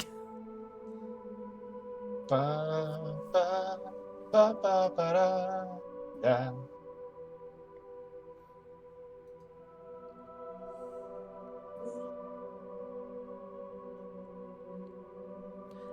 I don't know how to pronounce that.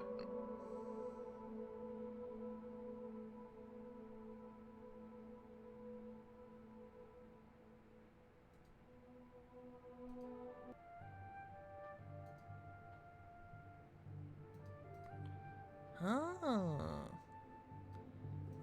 So Diana kind of holds them up and goes, what did you call them? Arak delights? Arak? Yes, it's a seasonal treat. Kieran kind of claps her hands giddily. Oh, good. We have something to complement all the savory that we have on the table at the moment. You can see Rovan is already like beginning to drool over the food at the table.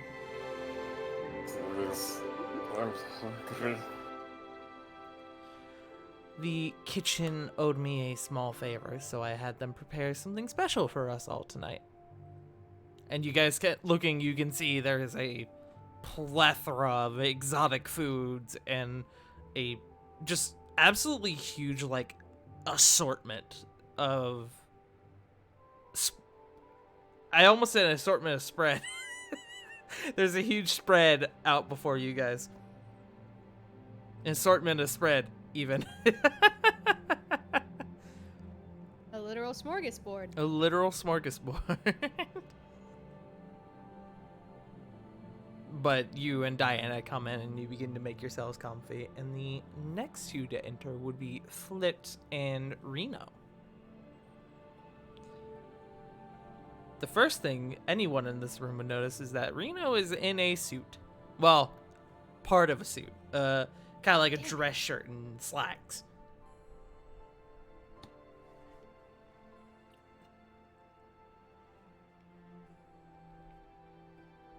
Hey everyone. We're not too early, are we? No, we're still waiting on a few other people, but you're not too early. Don't worry. Come on, come sit. Reno, I love the shirt. I love the color. And Flit, oh my god, I love your little flower crown. Aw, thank you. And looks on over to Reno. Thank you. He We did- smiles. I really think the flower crown might be a good idea going forward, actually. She kind of gestures to her head. I've always wanted to like wear hats or something, but they really don't work on me as much as you'd think. I was tempted to make it into a hat, but... And please don't take this the wrong way. I believe you're right. I don't think it would quite work as the traditional flower crown. Can you imagine a hat made out of flowers? You can see he begins to think for a moment. Imagines Doug Dimmadome style hat made entirely out of roses. I'm Doug. Anyways. Well, come in, please take a seat. We're waiting on a few others, but now we have most of our group here. So, if nobody else shows, at least we hit. This wasn't for nothing. Yeah. And I'm just excited to have a little time to spend with all of you, and especially him. Gestures over to Reno. You can see he does that thing where you gesture over to him and he looks like he turns and looks like where you were like gesturing.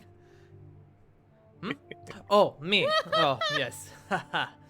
Yes, it is good to see you all. And Karen, I'm glad to hear that you are doing well after, well, the incident. Yeah, I'm doing all right. It's been weird, kind of coming down from that high, but I'm okay. I'm okay.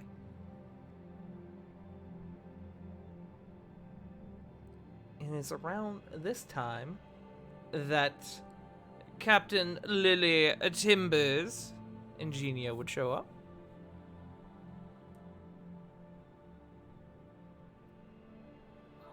Genia be wearing? That is a good fucking question.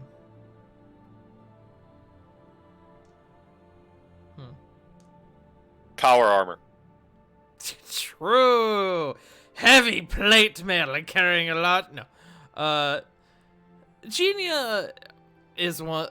Despite her tailorship, actually doesn't have that many outfits. Truth be told, so she's kind of wearing like her standard like date outfit. You know, like everyone kind of has like that one outfit that like it's like the fallback outfit, but it's the one that you know works. Yeah. So That's an IRL loadout. yeah. IRL loadout. That's actually a good fucking term for that. Holy shit. But having You're welcome. been off her shift not too long, it's kind of something that she had to fall back on.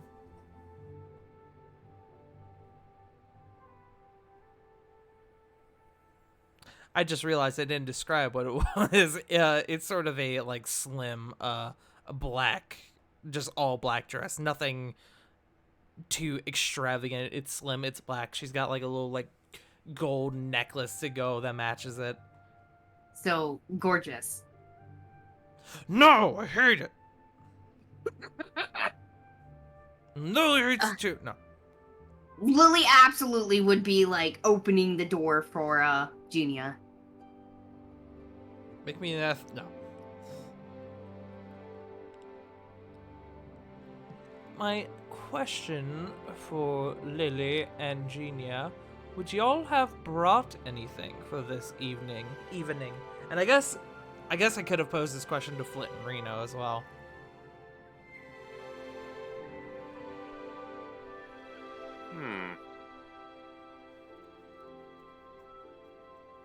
If not, it's okay. Yeah, I think not. We were admittedly Fairly busy busy. spending. Yeah. I think we absolutely would have, but it would have been Genia's idea on what, because she's the one that's the better cook. Genia would have, again, being after her shift, would have absolutely like gone and bought like to a bakery and bought like one of those like pre-made like birthday cakes. And she kind of like sits on the table and go, "It's nobody's birthday. Nobody start getting excited. I promise. It's nobody's birthday. Just I didn't have the time to bake something. Cake is cake. Cake is cake. Queen. She kind of like points at you, Corey. Corey finger guns and winks. Hey. She kind of like does that like hell yeah nod. Lily's just like blushing and just embarrassed look. It's around this time, a little bit later, a couple minutes later, that Corvin and Ara would show up. Corvin, you know Ara hates going to shit like this, so you could tell she's been slightly stalling.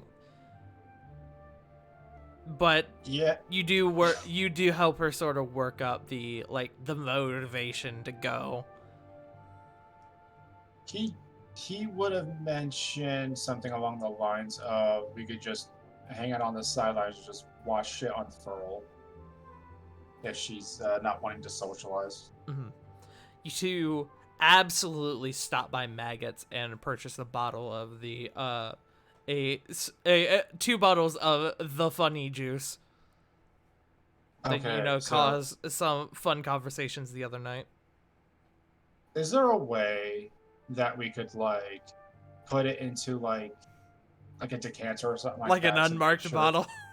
Like an unmarked bottle to where no one will know it's the funny juice.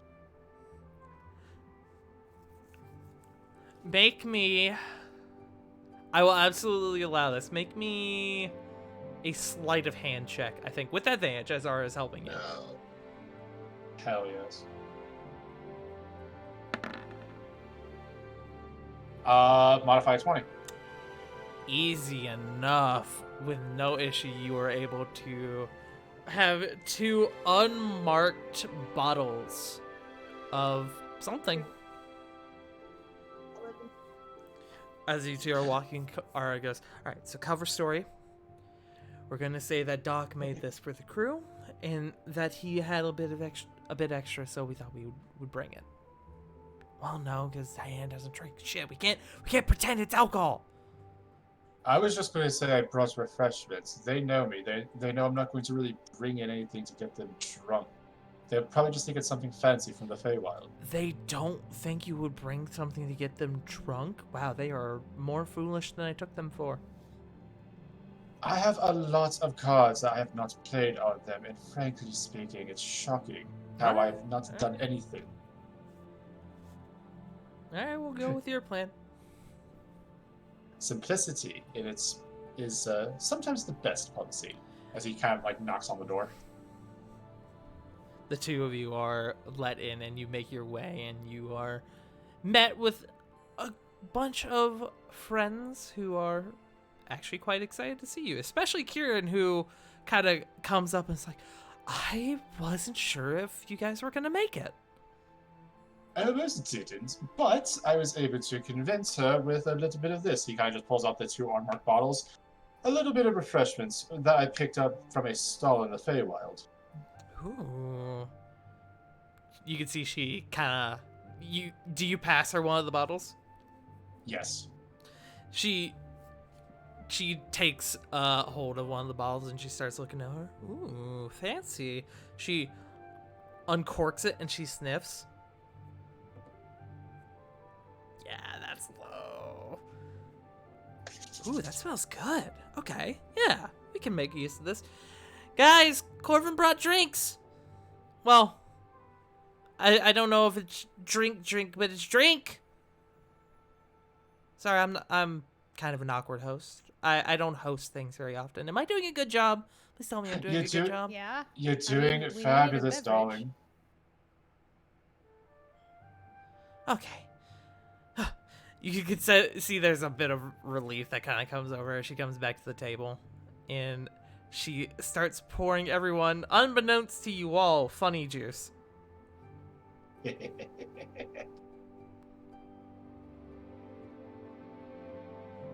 I am going to make a check for Diana, because Diana was just drinking this the other day. I need to pull up her sheet.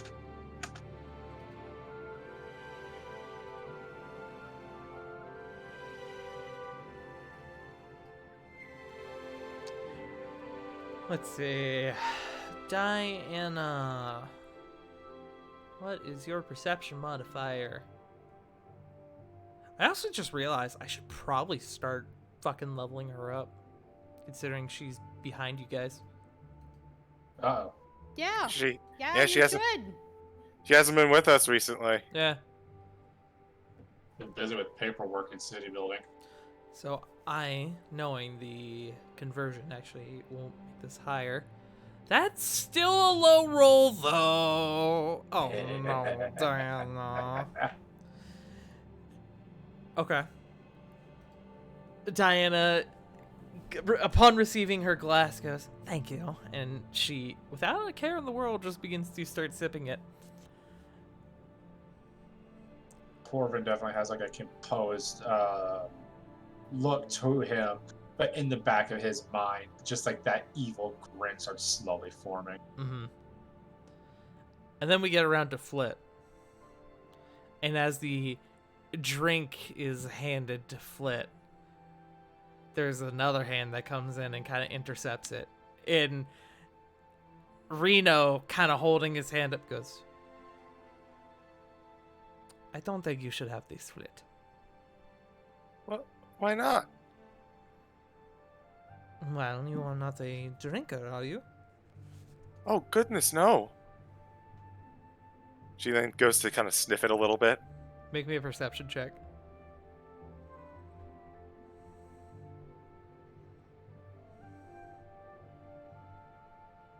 There it is. 26. There's absolutely a hint of alcohol in there. It is buried down in there, though. You need a trained sniffer to be able to snoof this.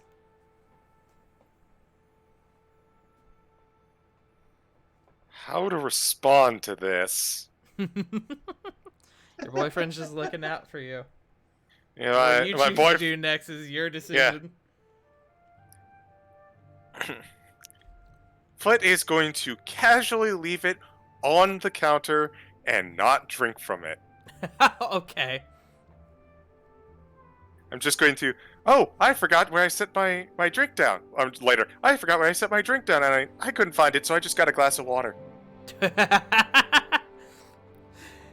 Fair enough. Reno seems to enjoy the funny juice, though, as he begins to sip on his. A little bit of time goes by, you guys begin to partake in your food, and you begin to drink from this whatever beverage Corvin has brought from you. I would like everyone to, except for Flip, to go ahead and make me a Constitution saving throw. Oh boy! 16? 16? Okay. 11? 11. Okay. Significantly worse than a 16.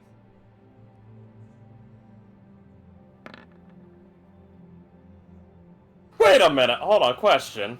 Hmm. Does the aura kick in?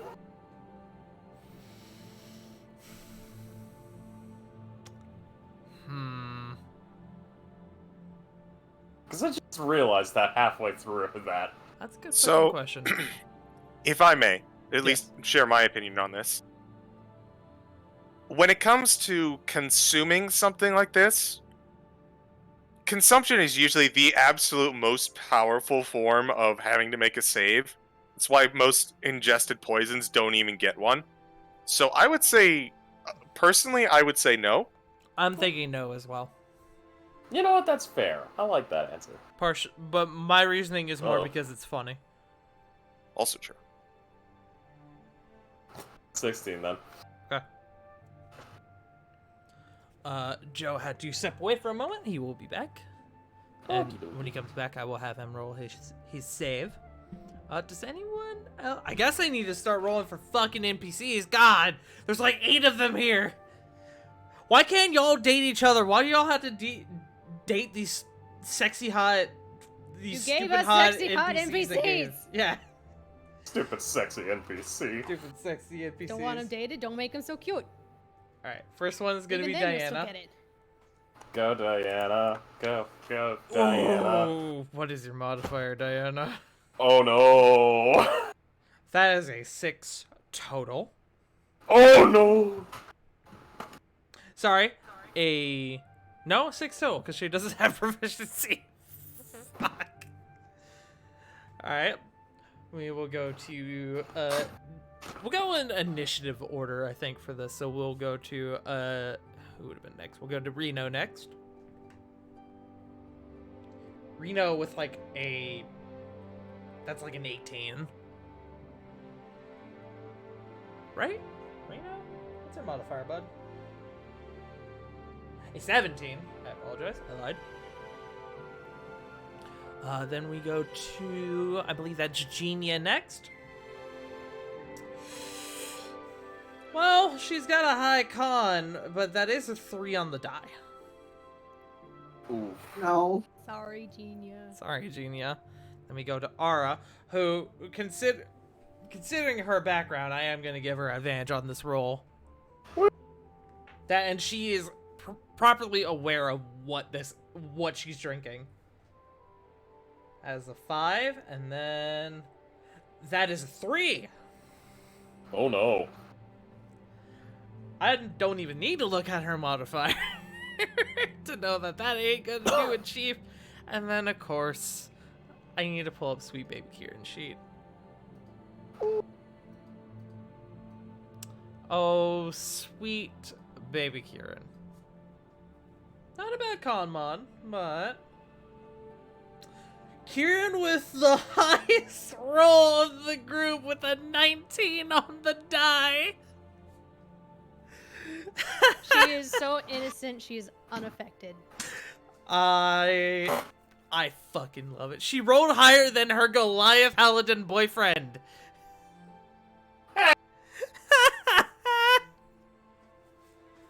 Oh, I love it.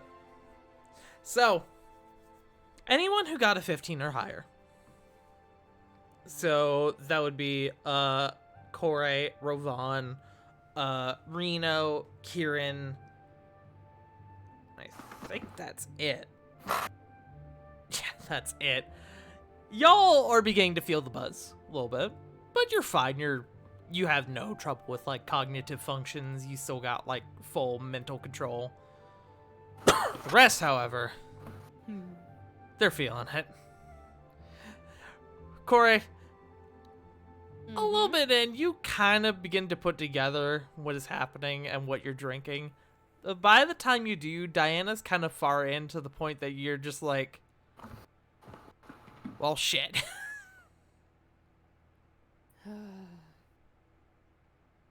What? I'm good.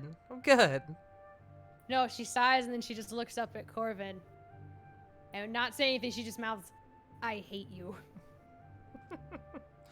Corvin smiles and points at Ara. In his defense, it was my idea. Ooh, this stuff's stronger than I remember. And she just nods and squints at Ara like, I'll remember that. Look. She turns to look at Diana.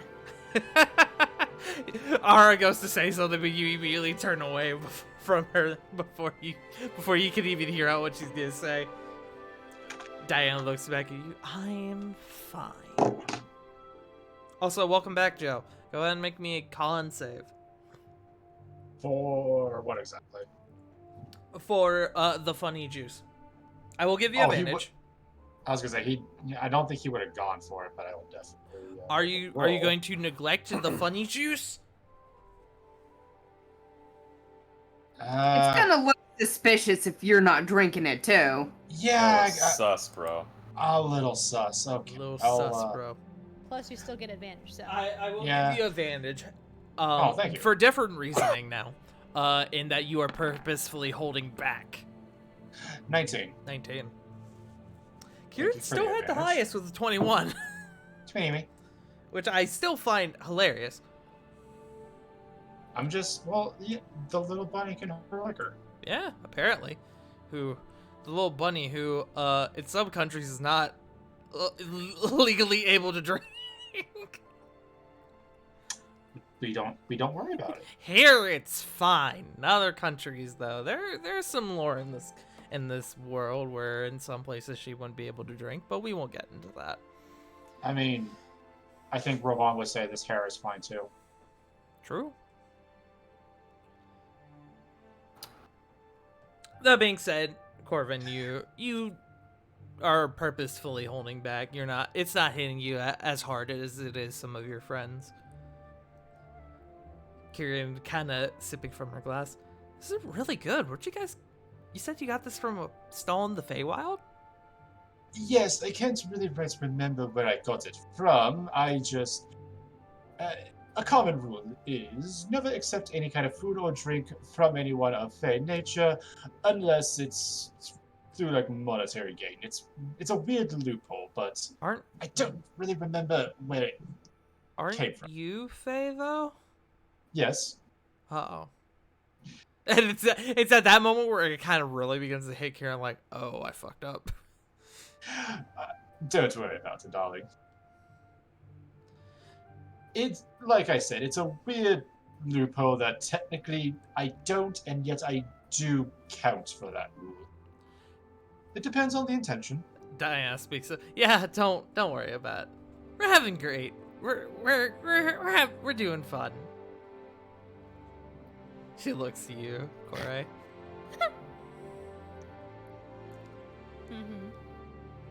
Doesn't say anything, just kind of looks to you. You know, people normally finish speaking. What would you have me say, Reihua Corey? And she kind of like drunkenly nudges you. I have no idea. You were just trailing off, love. Was I? Yeah, I guess it was. Anyways, so can we address the elephant in the room? You watch as her Yes. eyes go over to Reno. I've got an idea for a joke. Repeat that. I've got an idea for a joke Okay, before she can continue it. absolutely. Wait, are you telling And me then that or her that? I'm telling you that. Okay. Sorry, I had to make And sure. Cora will go, how did you stuff Rovan into that suit? How is it not just bursting at the seams? I do have to know. Very, very carefully. They didn't have If his he size, flexes, so we do got the. the buttons pop off? You, Ravon, make me another con save. Okay. This time for the jacket. Maybe a jacket save.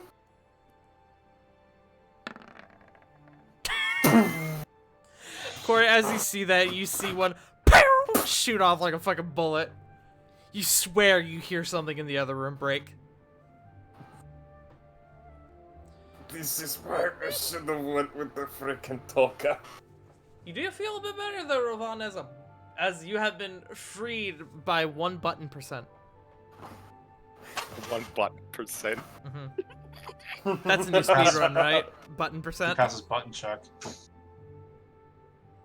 It's a little easier to breathe. However, you are still aware that you can't move or breathe too heavily, or the entire thing is just gonna rip open.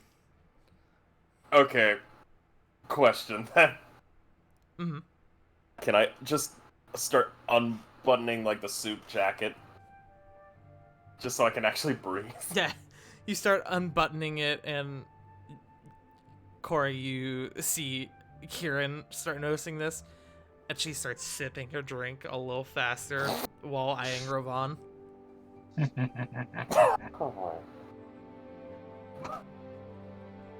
And then you watch as she Kieran. looks back over to you and gives you a wink. Karen! Well, I can't say I'm surprised. She pulls her glass away and she kind of just does like the one finger up to her lips, like the shh.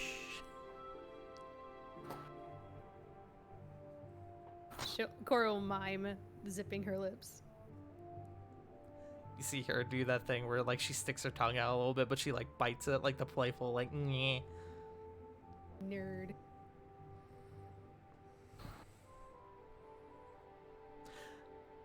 So, I would like to address the elephant in the room. The elephant not being Rovon. However, that is funny, as Rovon struggles with the jacket. I want to hear about this romantic getaway that Reno and Flit had that they haven't told us about yet.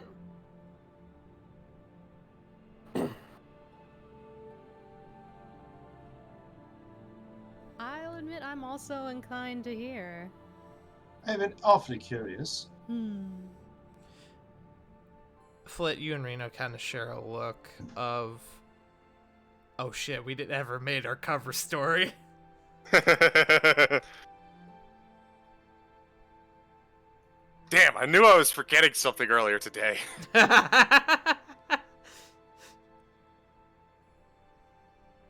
Reno kind of clumsily begins to start. Well, you see, we Wow, this is really good. And he sips on his drink a bit more. If it helps, we're not asking about your bedroom activities. That's a con save on his part. Fuck. What now? Trying to be helpful. You see, he goes to spit it out, but he like stops and he. One Well, moment. I thank you for not. Real awkward. I also swallow my water.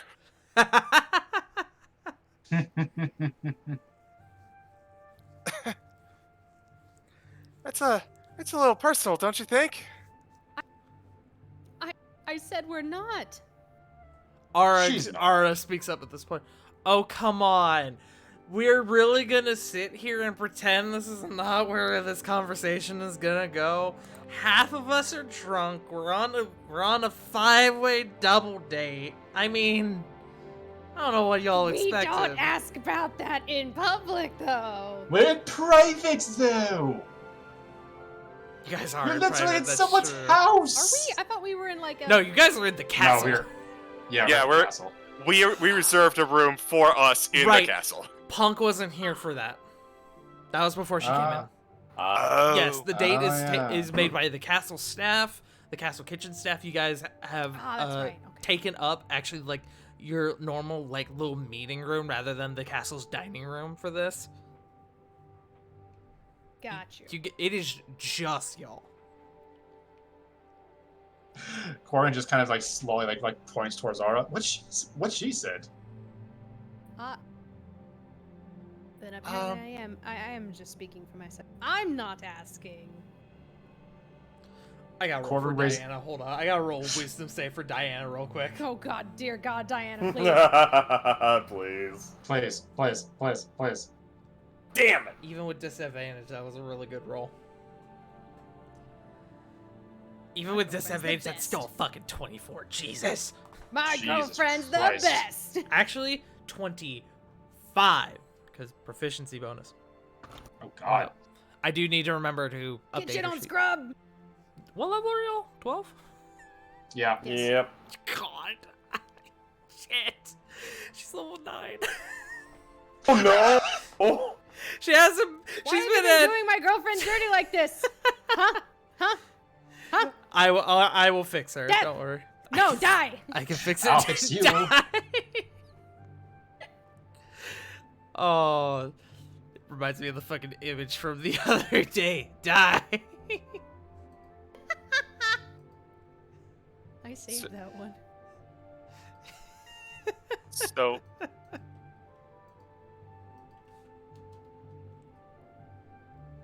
Oh, there it is. Die. So, after swallowing her drink, Flut will look back to everyone. You know what? I tell you what. How about we talk about the instances of the kiss? How about that? Yes, that sounds like a great and far more reasonable idea. Flip, for the first time since you've met this man, Reno looks like a deer in headlights, completely lost. Zero plan, no thought, head empty, just out of it. Just, oh fuck. I Flit guess is- Sorry. This memory has now crystallized in Flut's head. Corbin will just kind of respond. I guess that'll be a good compromise. As he kind of like slowly, like kind of like that slow evil grin returns. Alright. For now. Ara does like a that kind of like okay eye roll, but she lets it slide. I will take this over nothing. So, Reno and I, do you remember that time where the time I was gone before the eclipse? You all would remember this, yeah. She was gone for like 3 days. Well, Reno and I, we went on a bit of a journey, and You see, Nino, Nino. finding Have Nino. you seen my boyfriend? God damn it. Inspiration for Punk. Yeah. That was That good. was a good one. Reno is like frantically nodding, like, mm-hmm. And, you know, I told you that it was in a bit of a different dimension, timey, weirdy thing. No. Well, we were gone for a little bit, like about a day, and it was very quiet, very serene. Time moved differently there. Mm-hmm. And there was we came across this rose bush that had a whole bunch of roses colored like myself, with both red and blue. And you said one of the most sappiest things I ever heard. I did, yes. I most certainly did. And Insight? I don't.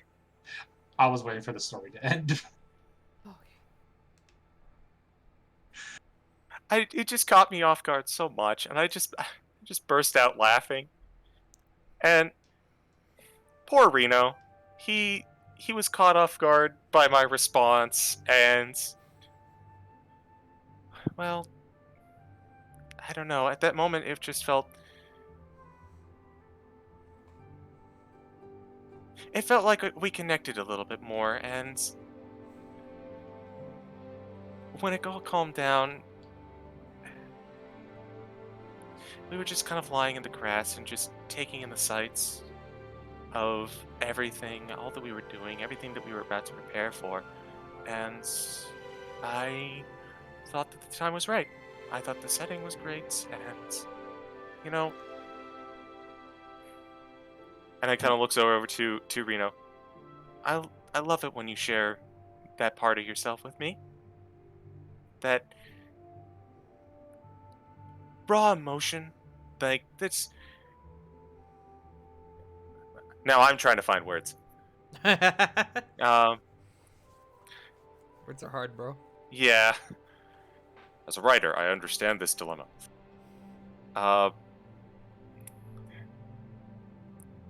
It was a side of you that I don't see very often, and I cherish when I do. And I thought, you know, maybe I should, kind of, I don't know. It's really tough to put into words.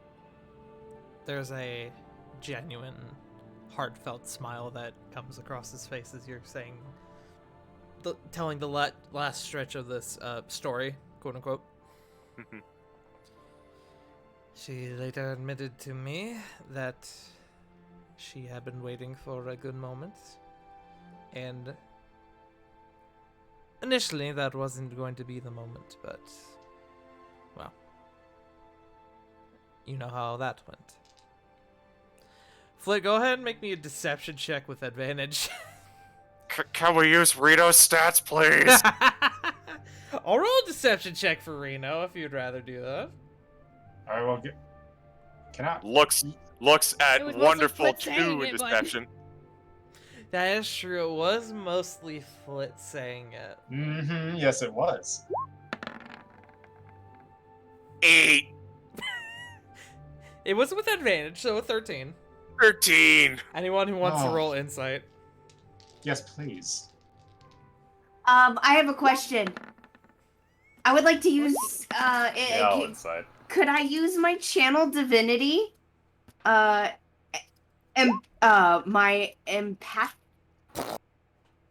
empathic guidance.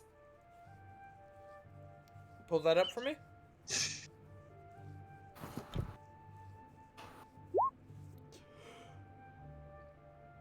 I will allow that. That's a modified 20. I don't know why that was at advantage. And I have to roll at disadvantage, right? No, just normal. Because I have been drinking, so I didn't know if That's true. What was your save? Oh yeah, you would have disadvantage then. Mhm. Thank you for reminding me. You're welcome. You're playing fair, and that's good. Dice have been rolled. I'll admit nothing. That's still good though. That's still really good. That's- That's the highest of the group. Well, Lily's I- just over here intently listening, like, I hate to burst your bubble, Tart, but I got a 20. And she had a +5. Oh, right. Never mind. Ignore me. All good. All good. You can see. Okay. So a couple things happen. Corvin, Ara is. It slowly just begins whispering to you. They are such full of shit, but it's honestly kind of cute. Just a bit. As Ara rolled in that 20.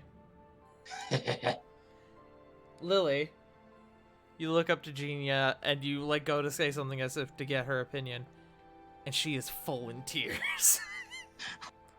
Just that's so cute. As she got a nat 1.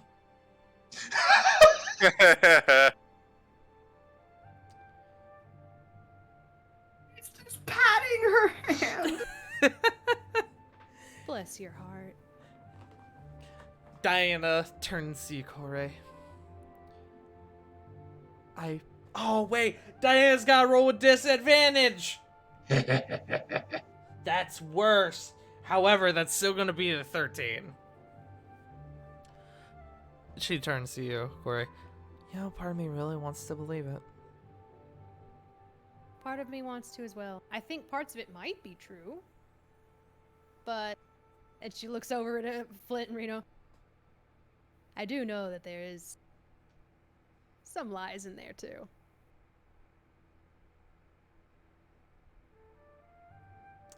Reno looks at you, at Corey, and goes, "What? Flit would never lie. Isn't that right, Flit?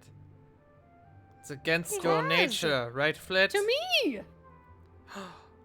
Scandalous. Jacques. She I makes mean- like the spirit fingers at him. Ooh. To be fair, it's not that she doesn't lie, it's that she doesn't know how to lie. Yes. And usually when she does, it's usually for a good reason, so I will let this slide on the fact that I could tell there were some truths in there. And they were my favorite parts. Rovan and Kieran. You both kind of look at each other, and Kieran goes, "Wait, she's lying?"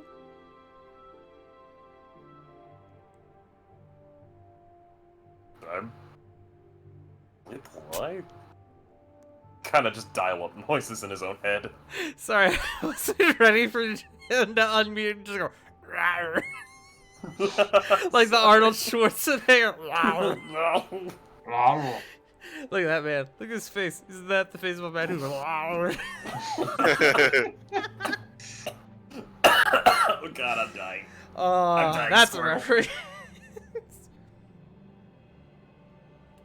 Don't give me too much credit for that.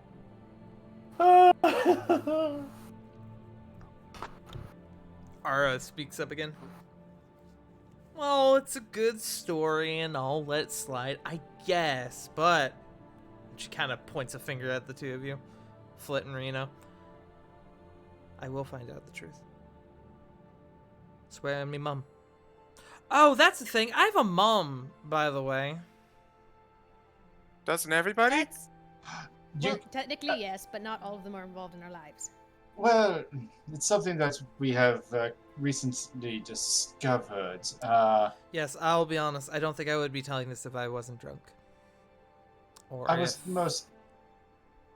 No, go if ahead. I'm going to be completely honest, darling, I was waiting for you to say something. It's not my place to announce these kinds of things for you.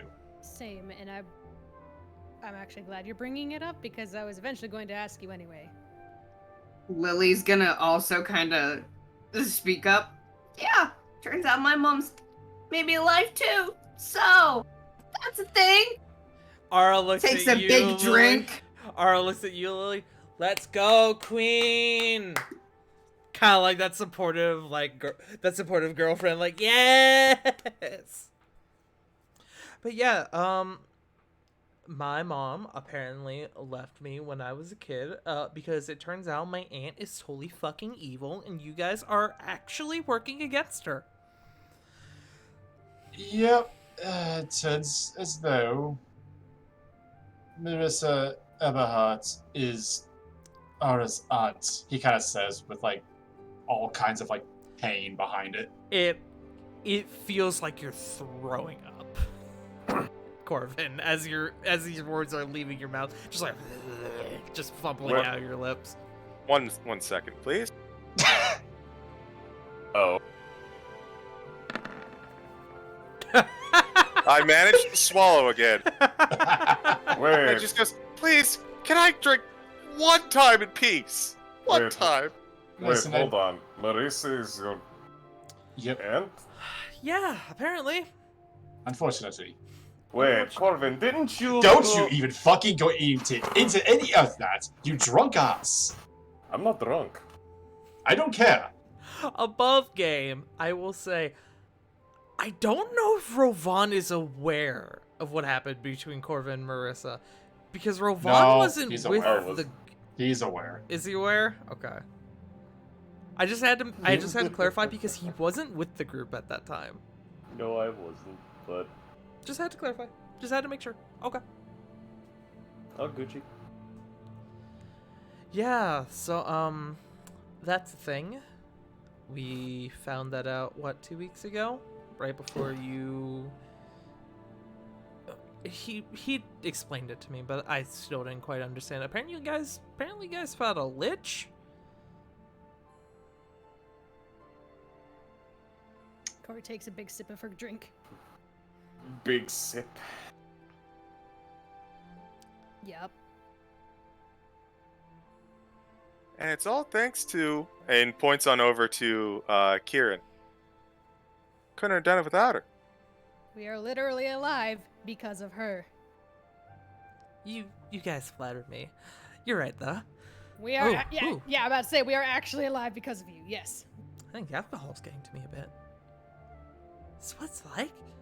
Ooh, confidence. Okay, confident drunk. Okay, got it. Kieran has the look of a woman who's learning things about herself today. So young. So young and yet so much to learn. Hey, we all have to learn.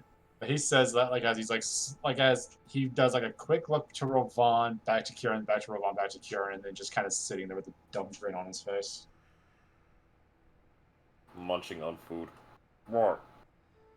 Don't worry about it. Ara will We'll speak. tell you when you're older. Ara will speak up again.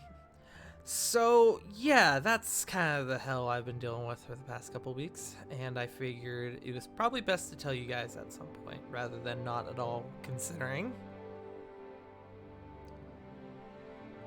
So the need to absolutely destroy that woman is more than just part of the job. It's become a little bit more personal. She ruined my boat. She ruined my family.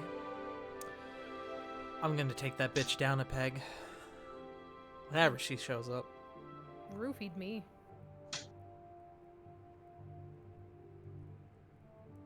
Yo, that's That just is very- cool. Ara That says, is like, very giving you, like, a unfortunate. rather serious look. Like, damn, that's fucked up. Right? Her cruelty knows no bounds. It really doesn't. I mean, she She- didn't do anything to me. It was just. Well, I think she hit me over the head. Or someone did. She also indirectly crushed me with a stone pillar. Yes. That bitch. We'll die. Hold Can we on. all, can we all just take a moment to say that we all really dislike her? Ara holds up her glass. A toast. Fuck Marissa. Fuck Marissa. That! Even Reno raises his glass. Yes. Fuck Marissa. Welcome to the club. I believe I was here first. Kieran holds up her glass. I don't know who that is, but fuck Marissa, I guess. Oh, you... Fuck Marissa! Who said she doesn't know? Lily takes a big Kieran? drink. Kieran doesn't know Okay. Marissa. No, that's fine. I thought you said Diana from his. Oh, no. Fuck, she doesn't. No. Genia also, too. I also am not really sure who that is, but... Let's just say that it's good that you don't know. And it's important that we never meet this person because they're terrible. Your Yeah. life is better for not knowing her. Yeah, Truly. probably for Truly. the best.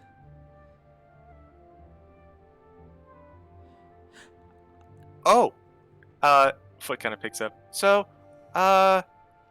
also, like, changing subject from Marissa because I don't want to Please. think about Marissa while we're hanging out and having a good time. Yes, I please. went into town the other day and I picked up something kind of funny. And she pulls out. Like, haha funny or like weird funny, says Diana. Like a lizard with the face of a goat. That would be weird. That would be weird. That would also be a little haha funny. I did that once, but I was learning how to transform. It was not funny. Oh, I'm sorry. We all botch transformations when we're learning. Oh, I just got the image of a bunch of like young druids all like fucking up their first wild Yes. shape. Oh. No, I just picture a bad- it honestly being kind of like you remember the cat finger episode of Steven Universe? Yeah. Something kind of like that. More like the I- beginning, not the horrifying like overtaking it part of him. Help! Cat What- fingers are help! taking over They're my body. cats! I'm just imagining like a school of druids, and that there's just this one small child who just has praying mantis arms. Like, I got off easy. But Flit is going to pull out their scrying focus and put it on the table. Okay. So do you remember when we got that big diamond? I went to Arxis and I thought he might have something that we could use, and I found this. It's an orb that helps people look at other people no matter where they are. What is it? Scrying? Scrying. That's the spell. Scrying. Kore. As Flit is kind of explaining the scrying orb to you, you watch as Diana kind of gets a expression come like kind of like an oh shit expression comes across her face. Well, not like an oh shit, kind of like an oh shit. And she kind The of gives tips of her ears are like pointed up as she also pointedly stares at the orb. she looks Huh. to you knowingly. Well, I've been looking at it and pondering what we should do for my first scrying, but I thought that since we're all together, it could be fun to look at someone. Group activity? Flynn, you said you didn't bring anything for us, says Kieran. I like to make things up on the fly. It truly does lead to some of the best moments in life. Bird raises her cup, at Flit. I know how you feel. True. A buff game. If you guys want to take a minute or a few minutes to go over and perhaps even come to a vote as to who you would like to scry on if you are going to undergo this process, you guys are absolutely... That conversation is now open table. If you guys want the opinions of the NPCs regarding a certain person to scry on, just let me know. What do you think, gang? As cool as we're having a fun time, I'm gonna say not Amnon. Yeah, I Because would we'll just get angry. I was definitely guys going to just had say a no one toast blood set- talent. You guys just had a toast about fuck Marissa. Okay, What's hear that me bitch out. up to anyway? Okay, hear me out. Paulo. Yeah. Laugh at the dude. Haha, you're still in jail, sucker. I will say also, you guys have the focus. As long as y'all have 5th level spell slots, you can technically scry on more than one person. True. It's like 10 minutes per. I have 2. I have one. Making believe- collect calls. I have to double check Diana's shit. But I believe she It's- was 2. I mean, it's on my spell list, but I don't have it.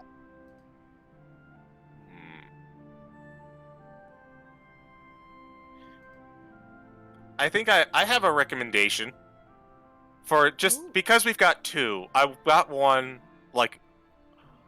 that's really nice and a good lead into.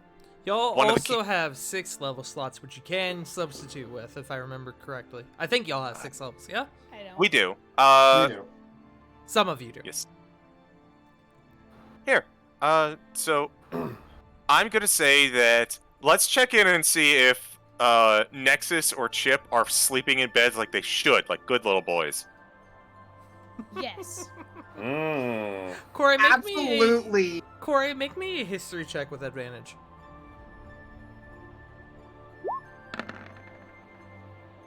14. At around this time, with how long you guys have been going, he should absolutely be asleep. Like, not just like in bed, like out. If he's not, he's gonna feel real crappy during his lesson tomorrow. Okay, so I'm hearing group scry on a child. Make sure he went to bed on time. Mm-hmm. Mm-hmm. Okay. It's fine. I'm dating one of his caretakers. We all know his dad pretty personally. You're dating his godmother. Exactly. All right, scrying.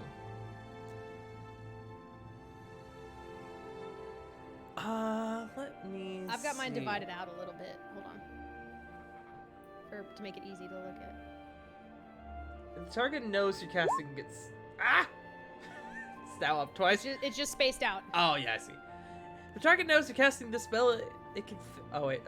Target must make a Wisdom saving throw, which is modified by how well you know the target and the sort of physical connection. If the target knows you're casting this spell, it can fail the saving throw voluntarily if it wants to be observed. He does not know he's being scryed on.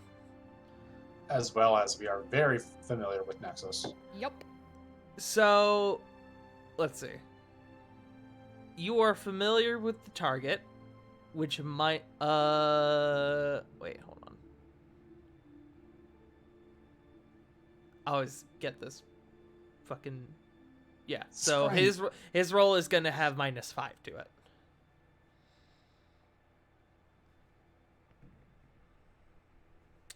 Not a bad roll. Not nearly enough, but not a bad roll. As this almost ritualistic process undergoes, at the end of 10 minutes, the orb, the strange, like, almost like gel inside begins to coagulate and begin to shift. And then you watch as it, like, begin to spread out to the, like, far reaches of the orb, and it's almost like looking in through, like, a binocular. Like, looking at, like, a binocular, like, the wrong way. That weird, like, fisheye lens effect.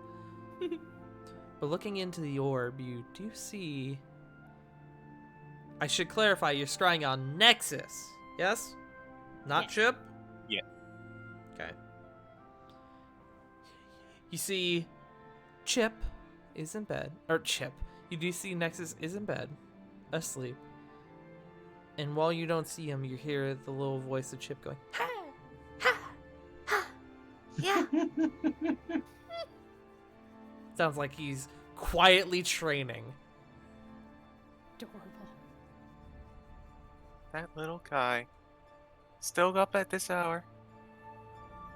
Hope he's not wearing himself out. He's very dedicated. You hear, "Ha! Ha! Yeah."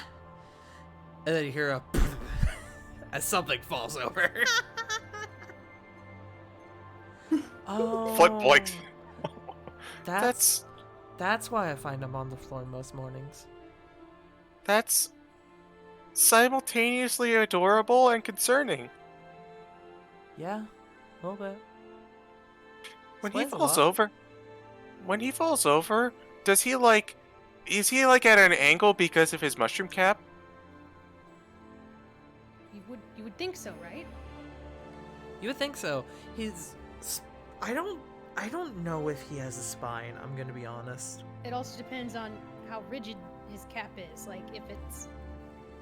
And how much he. Wait, how much does he weigh again? That's a good question.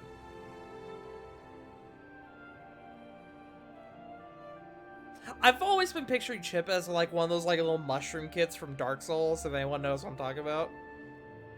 Yeah. Oh yeah, I'm familiar. I'd say he's, I mean, he's not huge, but he's a little dense. Like 80 pounds? I wouldn't go that far. I was gonna say like maybe 50. Nothing to scoff at, but he's not lightweight. For a child, that is. So he's about Nugget. He's actually a little under Nugget size. I see. Nugget is, fun fact, 70 pounds. Right? 70 pounds? Are you sure? That's a whole lot of fluff. Yeah, he's 70 pounds. Darn. I was gonna say he isn't. He's just It's- so dense. He carries it like very densely. Yeah, he's Well, he's thick. It's all fur. It is all fur, that's true. It's not that. I've lifted the dog. He just feels heavier. He's dense. Yeah, he is dense. But there's not much else to look at. Both children seem to now be asleep.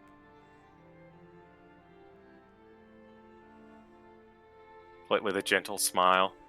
They're good kids. Yeah, they are. Says Diana, who has finally like set her glass down, and it is Corey. You look over and it is empty. Can she fill it with water?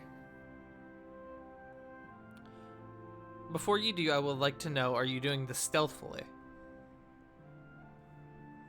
Yes. Then make me a stealth check. Stealth or sleight of hand. I'll allow either. Which I think for you are probably the same. The same. 15. She's distracted. I will actually type her sheet away. Shit. I'm gonna pull up her passive perception for this. But I may have her roll with disadvantage. Oh yeah, I'm gonna have her roll. Because otherwise she would absolutely see that.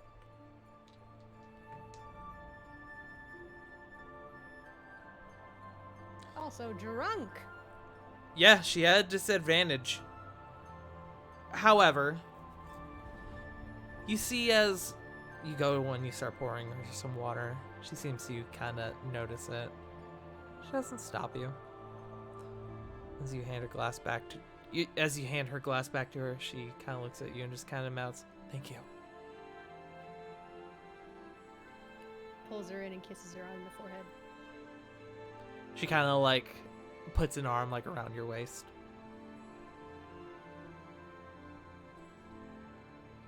You can tell she's kind of got like that like slightly drunk like slump to her. Yeah. She's a little gone, but she's not wasted.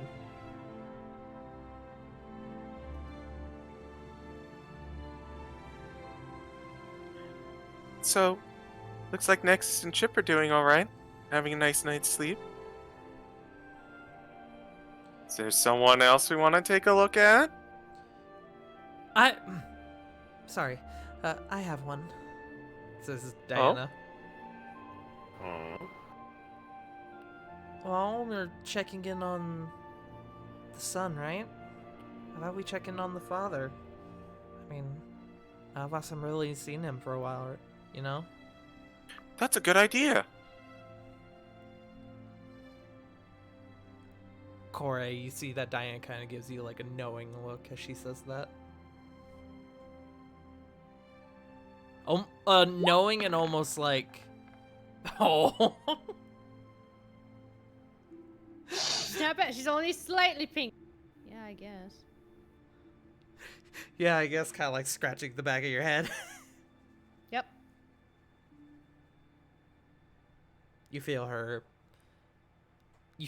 arm get a little tighter around your waist.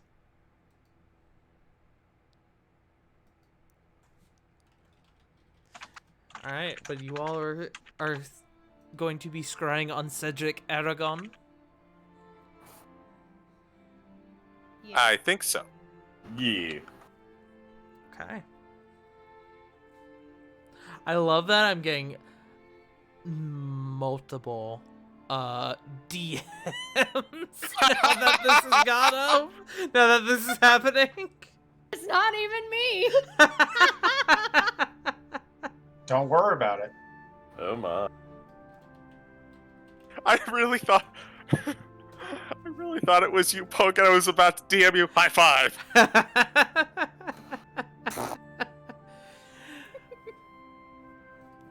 Okay. Surprise, bitch! You can't put me in a box. Corvin, you don't notice it now. Damn. Sorry, man. But Get fucked. you, she already knows. You have no idea what I have planned for the thing I think you're doing.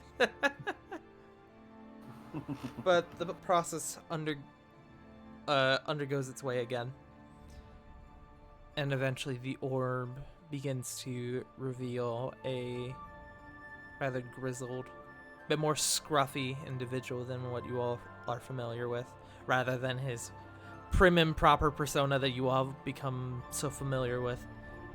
This is the look of a man who has recently seen battle.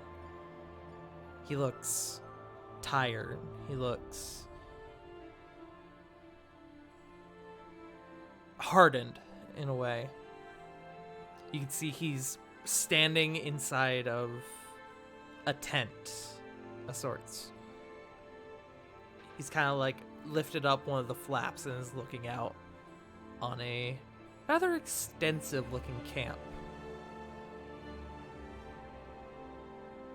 It is nighttime, which makes sense considering time zones and whatnot. And things, for the most part, seem peaceful.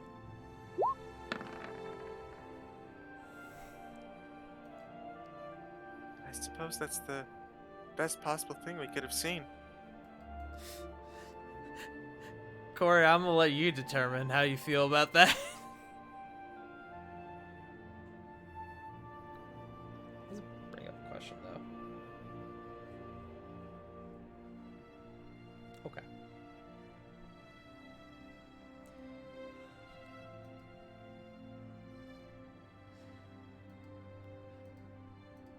You can see as you're kind of looking through the orb at Cedric, there's another voice from behind that goes, Weft. The eastern flank is beginning to fall, but hopefully soon that means that our riders in the west will be able to move in and take the camp. Hopefully with those extra ships we've got, we'll be able to recapture Fort Andros.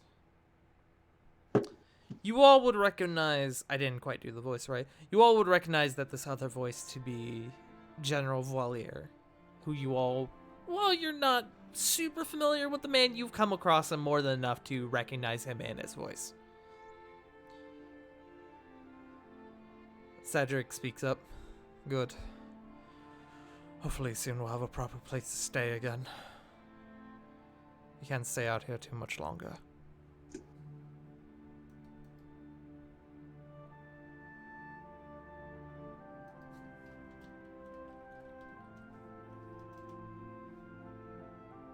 Sounds like they're about to make a big push. Yeah. Makes sense that they would be trying to retake Fort Andros first. That was where they were stationed before they started getting pushed out because of well, I don't know what happened, but I know that was like one of their safe bastions.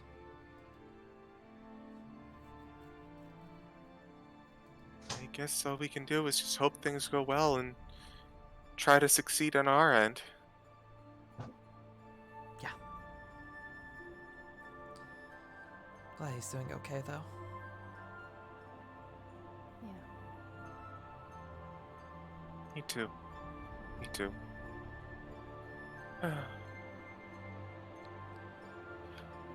Ara kind Over. of looks around the room, and Corbin, you hear next to you.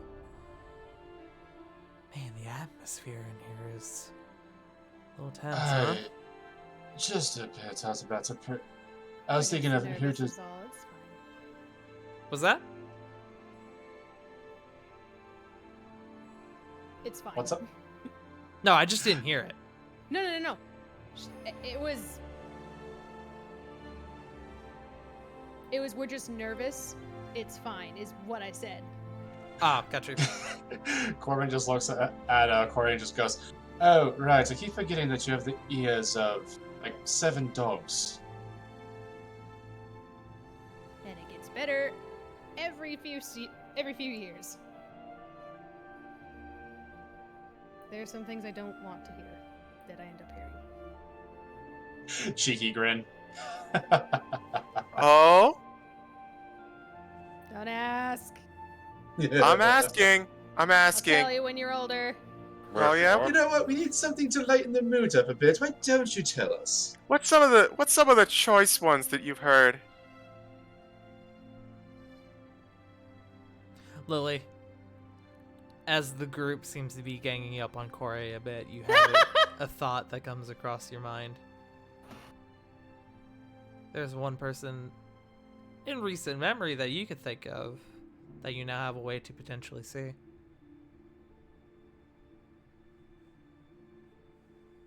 I'll give that to you for free.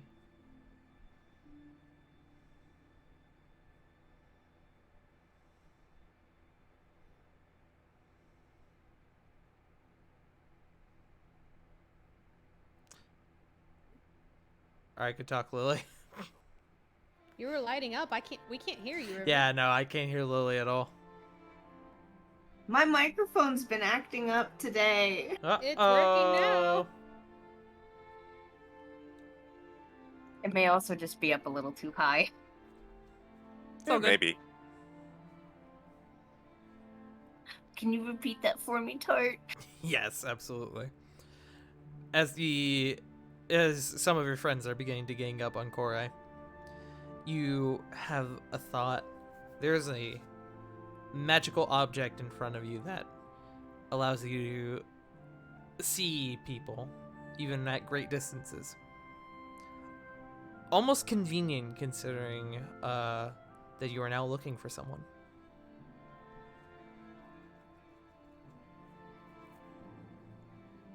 Lily will keep that in mind. That's actually a very valid point. All I'm saying is that y'all are flecking around with the scrying orb. Smilers.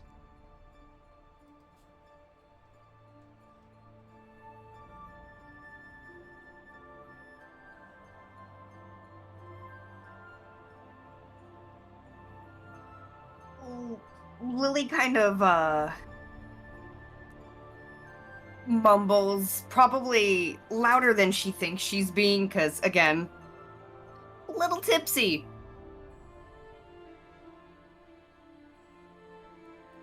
I could see my mom.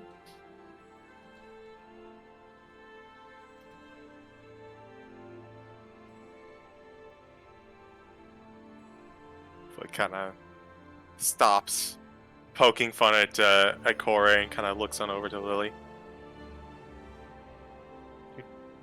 You ready for that?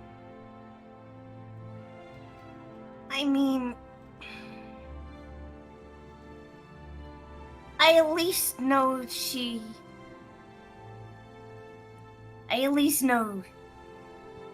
wasn't home.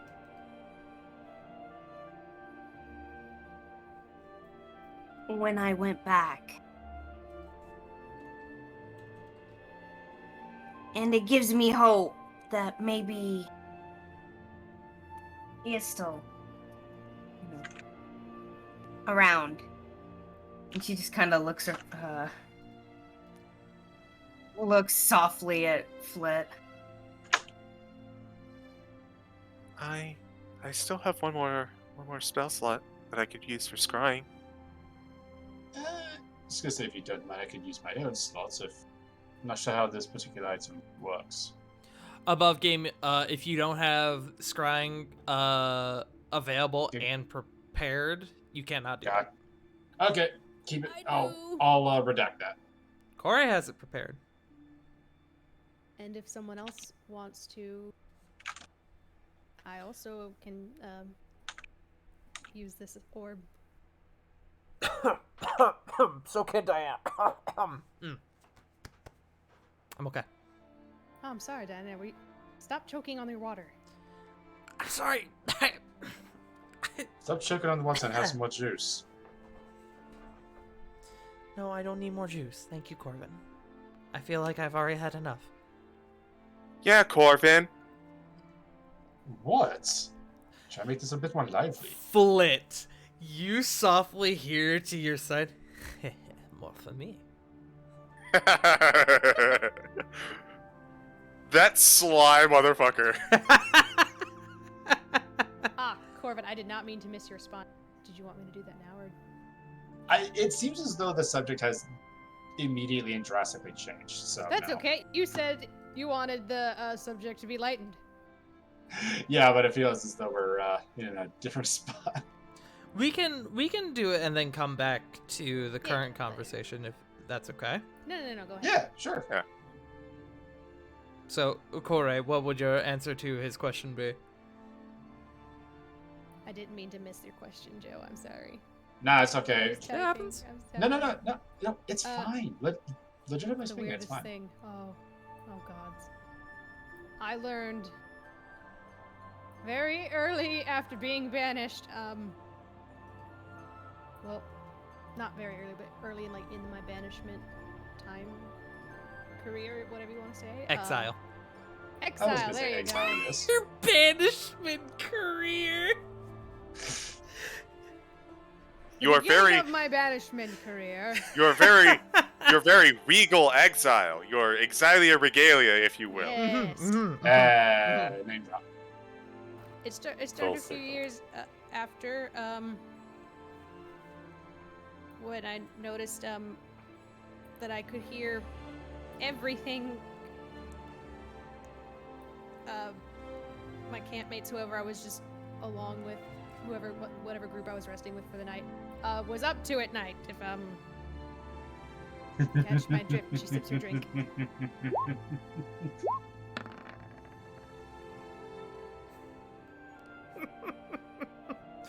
You hear Diana next to you. Oh. One I of these think you days, we're told me actually. that. Go ahead. No, that was it. Just I don't Oh. think you've told me that. That's okay, because I learned to wear earplugs at night, so I don't. Yeah. But the castle is very well insulated, so I generally don't have to. Oh, that's not fun.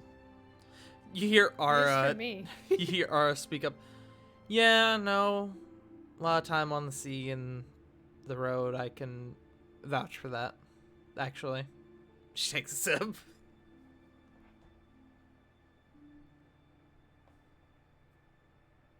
It those earplugs come in handy. Yeah, they do. I'm just gonna do a high-low real quick, just to not be a shit. A high-low. Okay. Okay, he's not going to say the thing he was gonna say. Okay.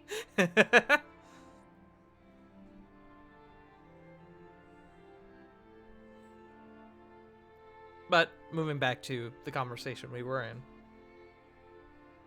Genia looks to you, Lily. You don't have to if you don't want to. Lily will probably pull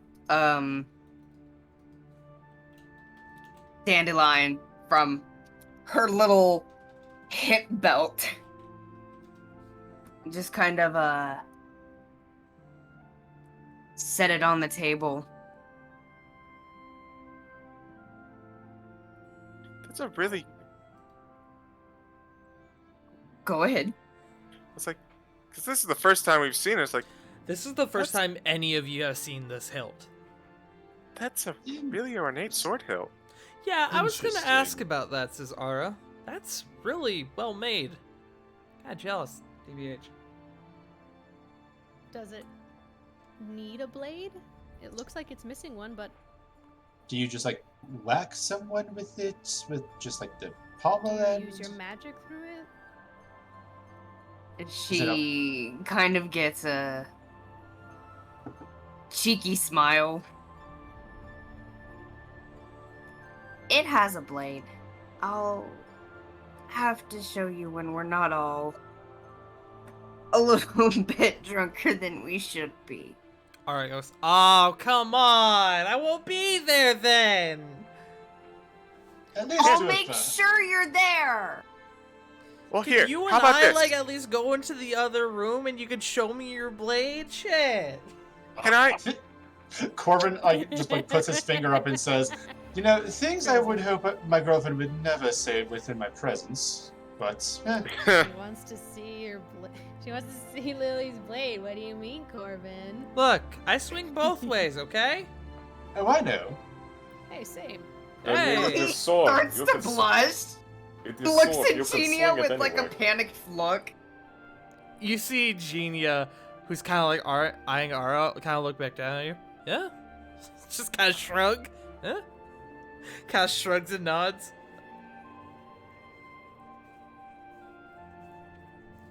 Flit, I think you were about to say something. I'm sorry. I was just gonna say, well, if something happens while we're waving a sword around, I'm pretty sure I could probably solve that just as long as we know what we're doing. Lily will stand up from, I guess, like, sitting around and with Dandelion in her hand, and, I guess Yo, I should clarify. You don't have to. I want to, though. Okay.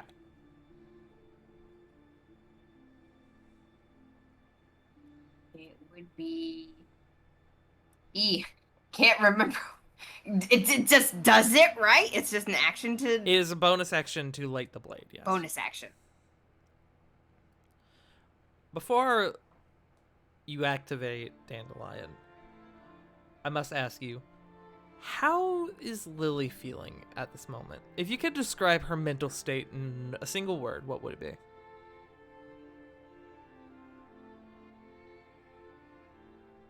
Nervous. Okay.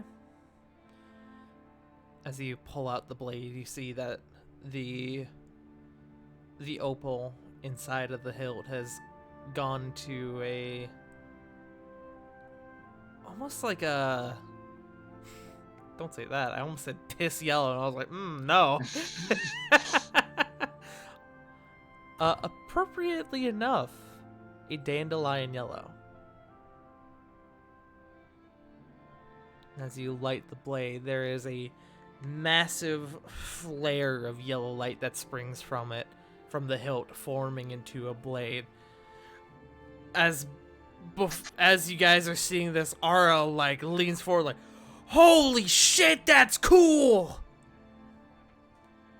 I mean, yeah, that's pretty cool, I guess. Sweetheart, you know that you Gods can. above, I want one. Corbin will just kind of bring our little reputation throat. to keep up. Listen, we're in private. No one really cares. I had to keep it up in front of you. No, you don't. She kind of eyes you. Sweetheart, that reputation goes out the window the moment the bedroom door closes, so you don't really have to do all of that. I don't know what you're talking about. Of course you don't. He says with like a coy grin. You can't bring the lasso of wanting to talk about everybody's sex life back around onto me, okay? You can't. That's illegal. Can we? I hear the words sex, life. Can we focus on the really cool sword instead? I was about to, yes. You all see a glowing blade before you. Where did you get this? Oh. I went back to to Dry Hollow. Back to the Evergreen Forest where I grew up. And,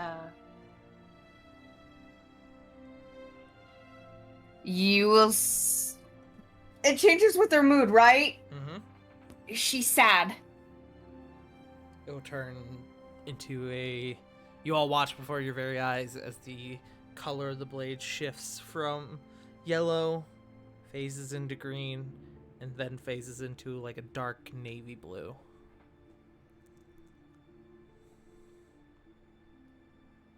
Does That is that mean? very interesting. I found out my dad's not around anymore. But this was left behind for me. I was the only one that could open the box it came from. His name is Dandelion.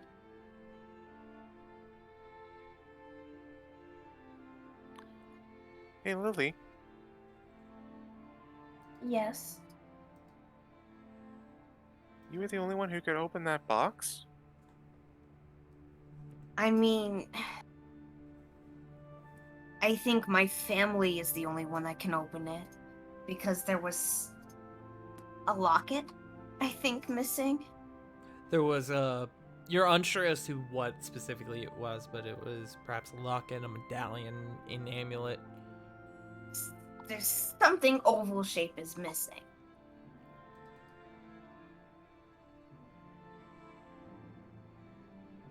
Do you still have it by any chance?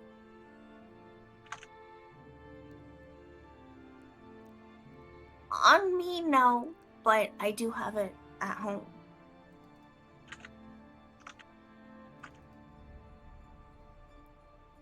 Oh, that's right. You can lick it.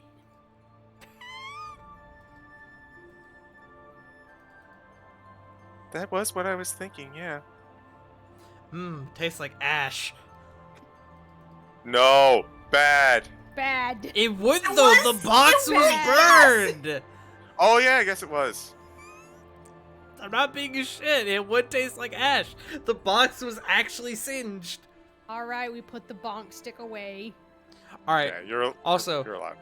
Corey, I'm gonna send you something. I hope that maybe my mom has the other half with her. Let's gonna get up and is going to walk over to Lily. So, I imagine you would like to see your mom again, huh? Do you want to do that? We can do that now if you want. I have no issue. I think that we should all do it. Or I think I would like to when I'm not a little inebriated. See, this Flit will look over to you. Okay. I think that's probably a good idea. Just come get me when you're ready, okay? Me or Oh, I believe... mean, you want to lick my box anyway. Why don't you just swing by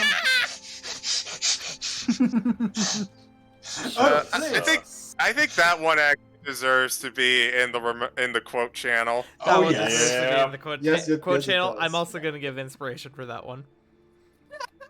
Alright, goes. Yes, queen, lay it on thick. Please, it took you that. inspiration.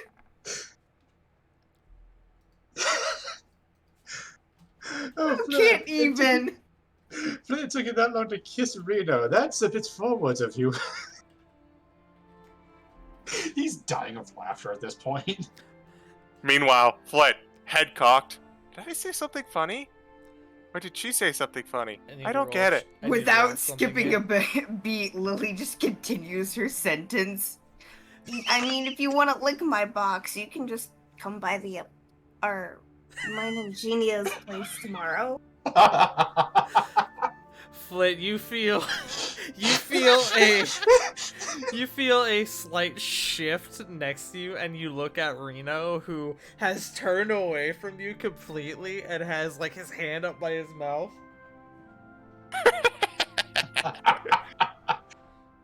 Oh, this was a good night. I'm glad we came. Lily is oblivious to everything. For anyone curious, Reno got all of a 6 on his con save.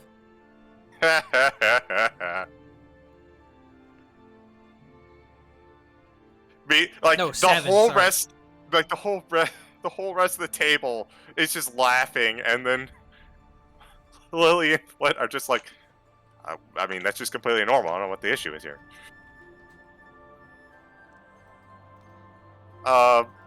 But sure, we can take a look at it at some other time. And with that, if it's okay, we are going to proceed ahead, if it is okay with the rest of the group, unless anybody has any dying matters of topic that, or subjects they wish to discuss. Topics, subjects, matters of discussion. I kept wanting to say like message or matters of subjects and shit.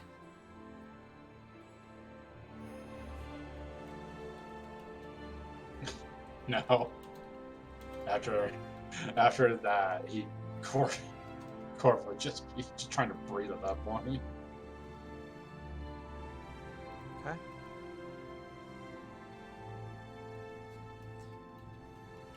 Give me 1 second.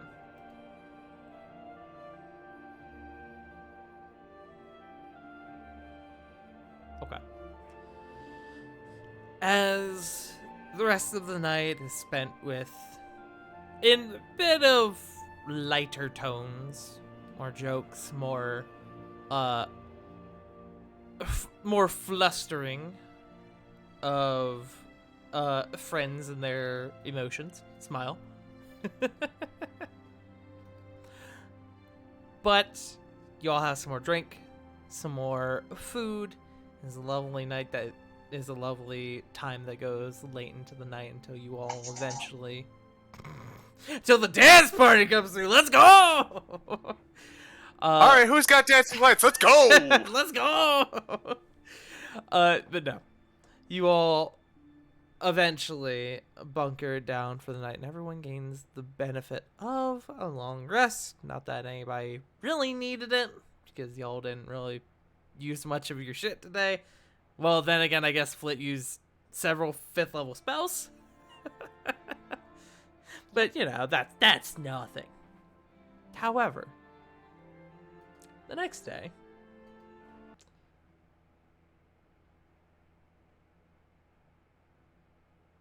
let me see.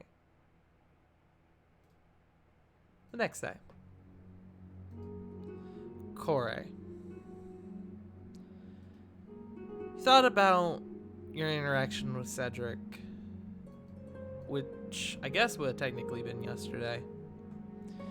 You think about seeing him through the scrying orb. And as you're kind of getting ready in the morning, you kind of start thinking about him and Nexus.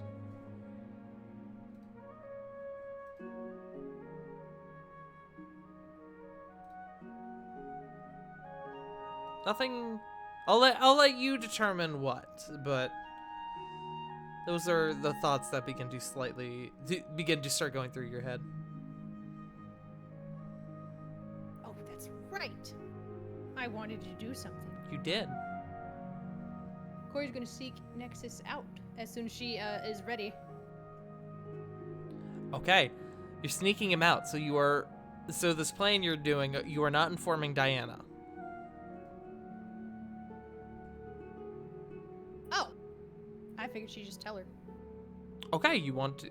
Well, I guess my question is, are you just kind of doing it? Are you including her? Are you just kind of being like, hey, we're doing this thing. Okay, bye. Sorry, I got a wrong impression when you said you were going to sneak him out. No, I said seek him out. Oh, seek him! I heard sneak. Dummy. I'm so sorry. Ask me. I'ma If it's sneak him out, brother. You're gonna sneak him out. I'ma sneak you out of your own home. Seek. You begin to seek out young Nexus, who has just finished getting ready for the day. Looks like he's getting ready to go to his practice for the morning. You see Diana is with him at the moment. Just the two people I wanted to talk to this morning. Good morning. I assume you're feeling a bit better? Me? What about you? I would be feeling worse, but someone started giving me water, which I thank you for, truth be told. I didn't want another scene. So, while I have you both here real quick, Hi, Auntie Corey. before... He kind of gives you a hug. Good morning, Nexus. She returns the hug, even like a good squeeze. She's gonna pull Diana in real quick. Do you think we have time before his lesson to get in? Is it sending? It would be sending, yes. Also, Yes. Pug, could I get you just a little louder, please? Just a tad. Yeah, I mean, I can't do much. You know. That's okay. I can't, like, face my mic and... I Yes. don't know. That's fine. Um, I need you to sing my angel of music. No. I'll kill you! Die! Die!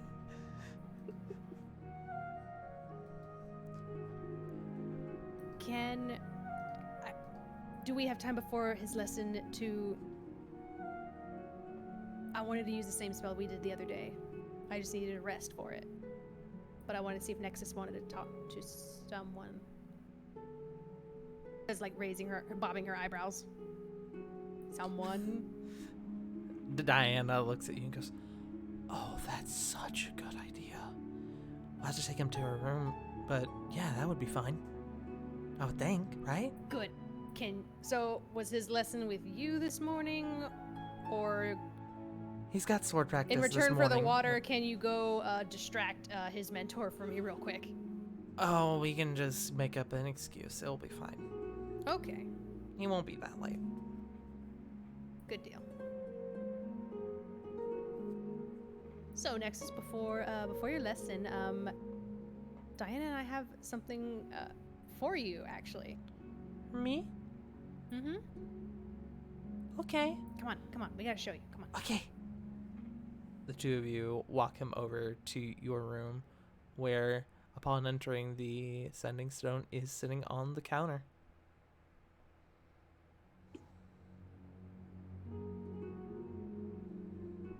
Corey's gonna grab him a paper and pen. Okay.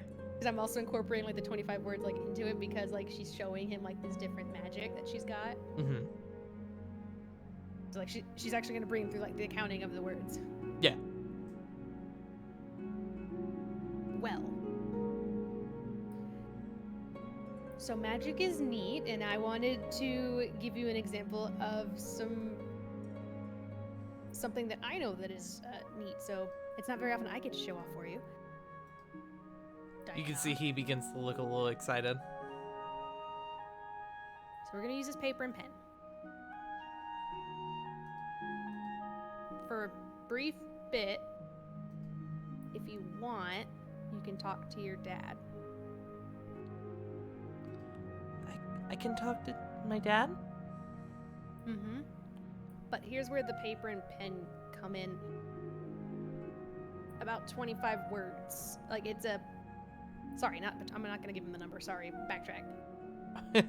It's only about like a couple handfuls of words. Above game, 20, I but, like, planned whatever. out his messages with the knowledge that it would be 25 words. Shut up! I'm also bringing. Shut up! Can you not lay down like what I'm putting down? Like pick up what I'm putting down.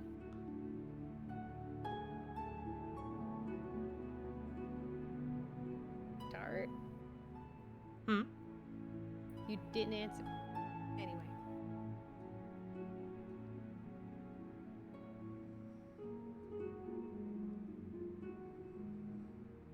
that was it, because you said you had that in mind, so I thought we were skipping. No, it's okay. You begin to go through the process of helping him sort of plan out what he wants to say to his dad. Do you want to inform his dad before his son starts sending him messages? Or are you going to do that once he's done? Just send the one beforehand. Okay. What do you send to Cedric?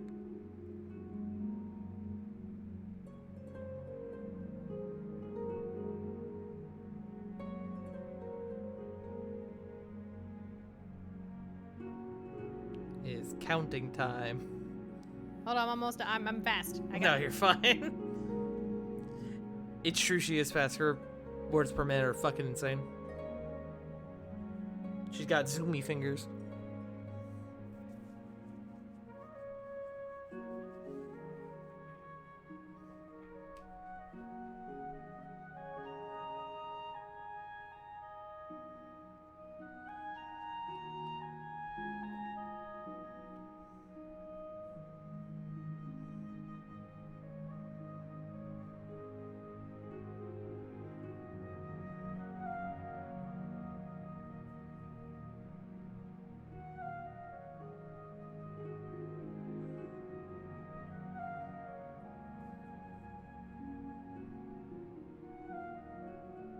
While Punk is planning out this message.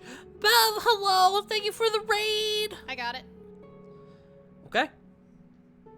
What is your message? Welcome, Raiders. Welcome, Raiders! Anyway. Hope you had a good Welcome. stream, Bev. Hey there. Hope this isn't a bad time. I needed to rest so Nexus could send something your way. He's excited. Okay. The message you get back is, you're not interrupting anything at all. In fact, I'm glad to hear from you.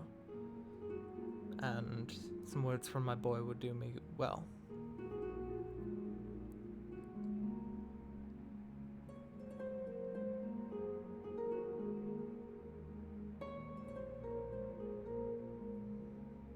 Do I need to respond again? I don't think so, right? Is that You what don't said need that to was respond, right? no. Okay, good. Pass the mic, quote unquote, whatever, to Nexus. Okay. You pass the sending stone off to Nexus. And he kind of looks at you. So I just, like, think of my dad and talk into it? I like to think Cedric on the other end is like, what?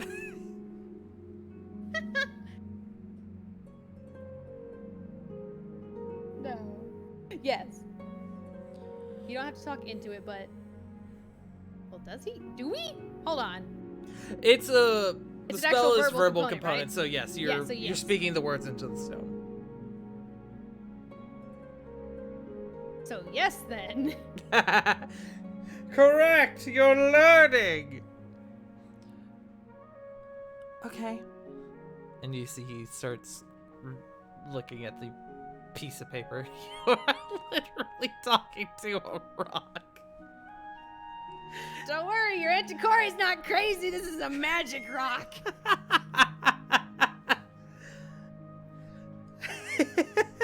He'll be fine, Nexus. Just go on ahead. Talking to the pretty blue rock. Hey, I'm pretty sure your boss made that rock. Nexus pauses for a moment and he starts combing over the words he read on the paper in front of him. Hi, Dad. I miss you. I hope you're okay.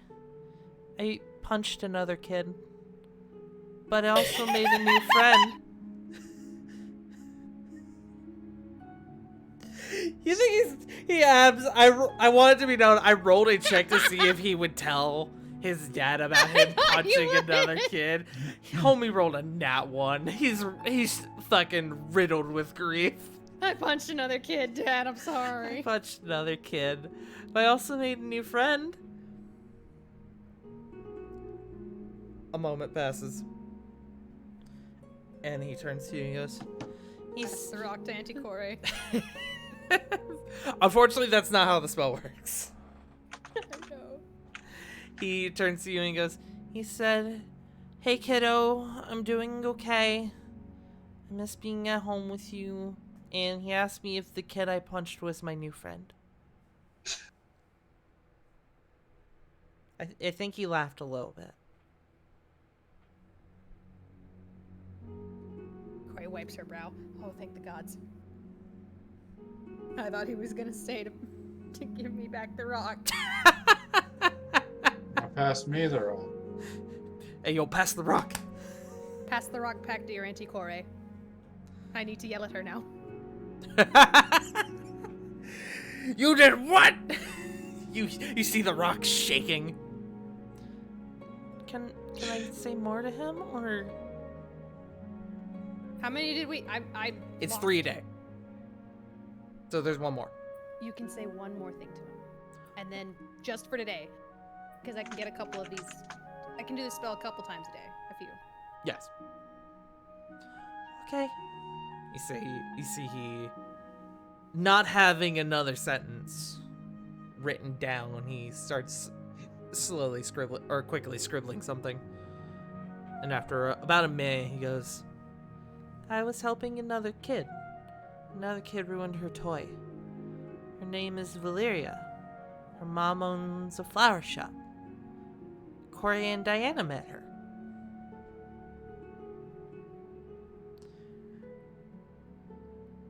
Another moment passes. He turns to you. He said, that was kind of weird. He said, "Valeria, huh?" And then he laughed. And then he said, "Sounds very sweet, and that I did a good job, but to please not run around punching other children."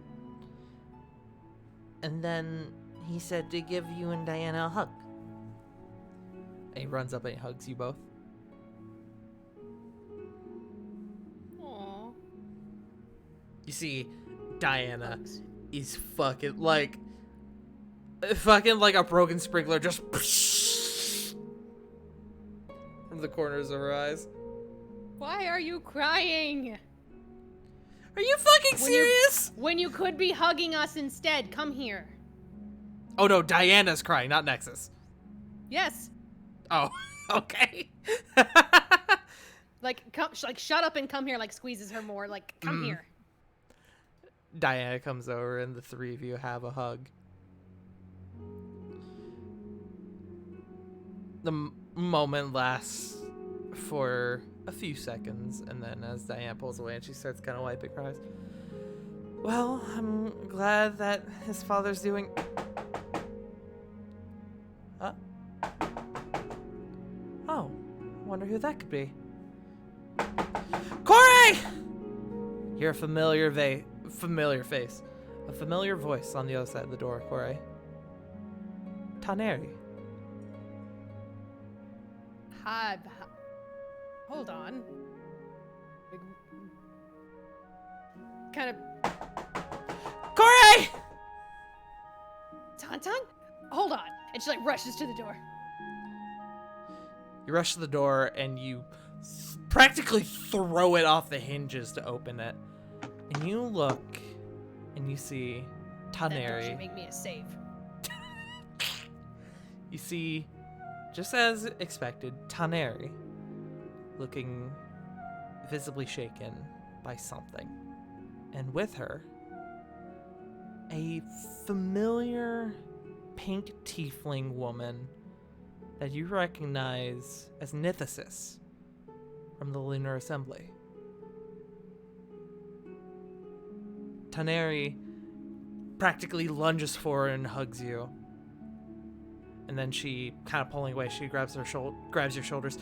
We need your help. And that is where we're gonna end tonight. Yeah! Hey. Nice! Hey.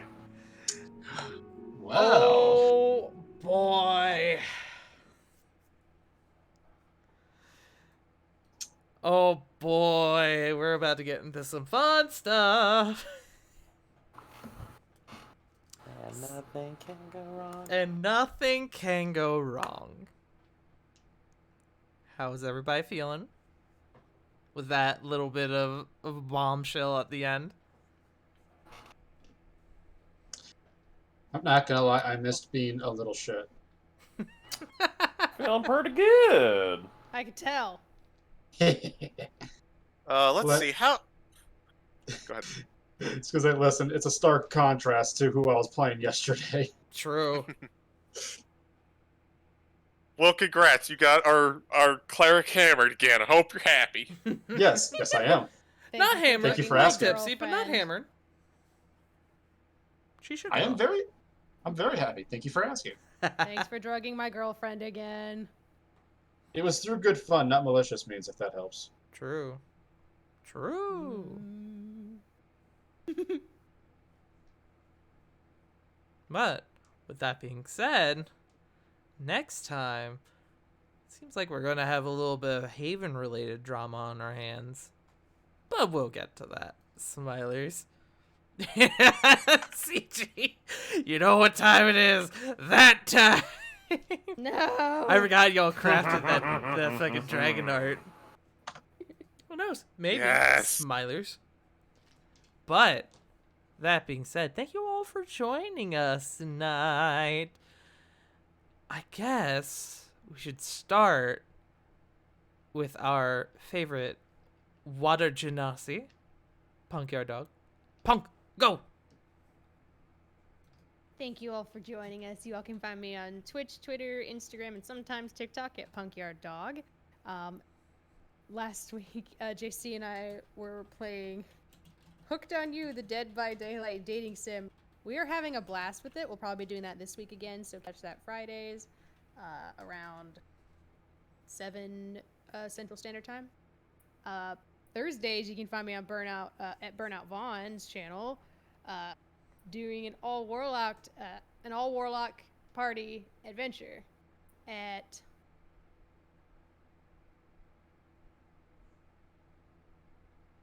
hold on, sorry. What, Pack Tactics? Yes, Pack Tactics. Thank you. No problem.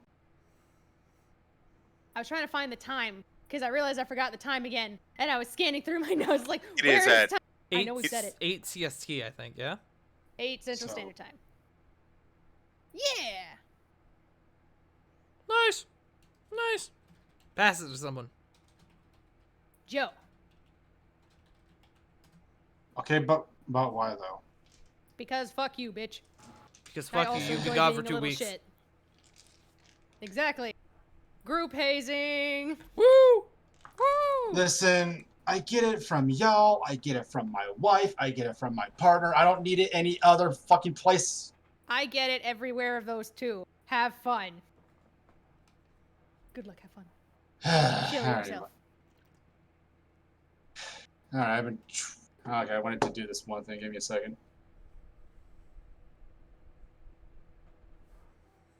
Alright. You can go ahead and find me over at twitch.tv/Joe_Mojo, where I am the host of. Uh-oh. Oh, he's Oh gonna no. You Uh-oh. bitch. He's, You did it on purpose. He sank into the void.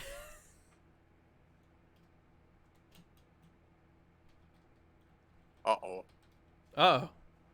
Big uh-oh. Joe will make you come back and do it again. You're not getting out of this.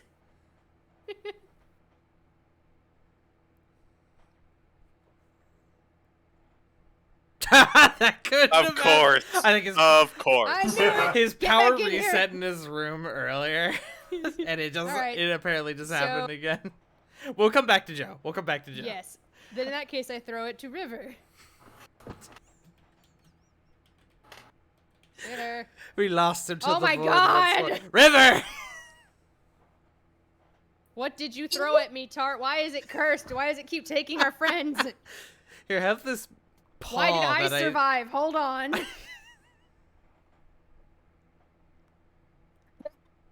River! River! Yes! There you are. Hello. Thank you. Hi. Hi! You can find me over at twitch.tv/WickedRiver97, where I'm gonna be playing more Undermine this week. I was supposed to do things Friday, and then my brain was like, nah, it's a vibe night. Hell yeah. So we're gonna get back into that tomorrow. But more new things are coming this week. So yeah. And I'm gonna pass it over to my favorite little box lizard. Box looking lizard. I think that means me. Hello. Box lizard.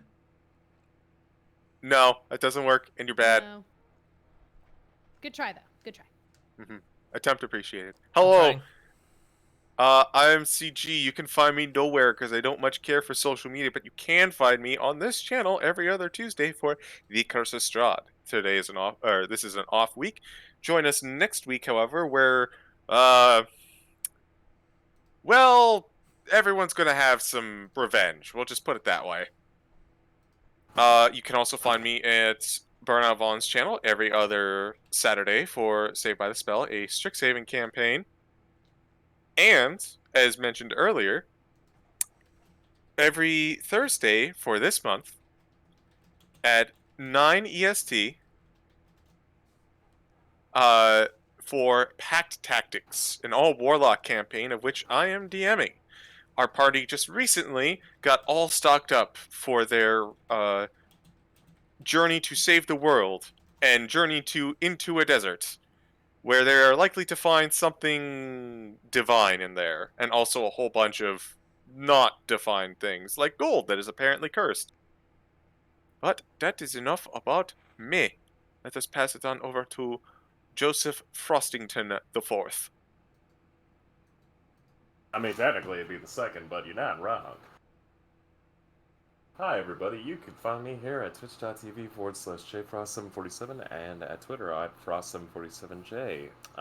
We are going to be doing for this week, hopefully once things cool down a little bit, probably some Overcooked 2 with the goons, because I fucking hate Kevin and the Onion King. Fuck them both. This is why monarchy should Kevin is a never good exist. dog. Kevin Kevin is is a a good dog. bastard! You put respect on his name. I will He's a put nothing prince. but How hate! dare you? Is he an actual dog? He's an He's actual a dog in the game. Oh, He's so a- he's a Fido. Listen here, you. Oh, no, you don't get out of it so easy, CG. I will hunt you to the ends of the earth. I disconnected. Oh, never mind, thank you. You've been booted for bad jokes. I Give him the fucking- boot. Give him the boost. I couldn't No, read. just extended boot. God damn it.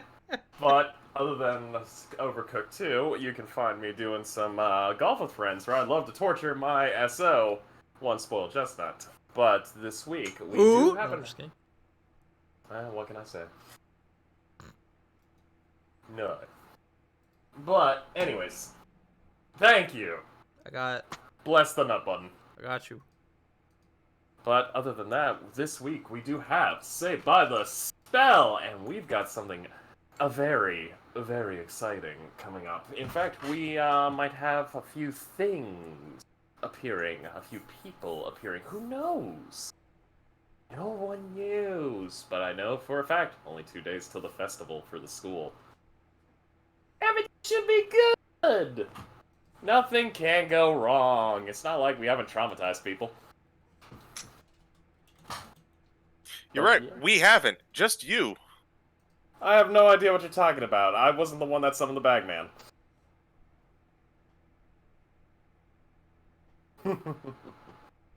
But, other than that, that's it for me. So, no Joe. So I'm gonna just politely hand this back over to Tart. I was hoping that Joe would rejoin by this point, so I will do his shield for him. You can find Joe at twitch.tv/JoeMojo, where he is the host of... There he is! Hey, Joe! Catch!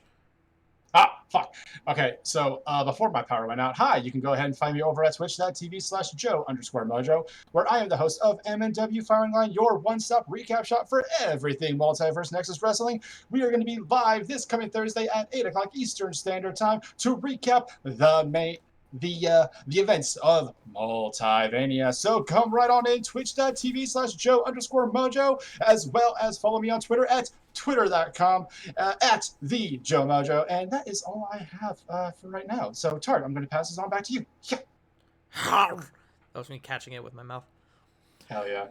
Hello, it is I, Twitch's fluffiest pastry chef. You can find me at twitch.tv/FartingTart, where I do D&D, I do variety games.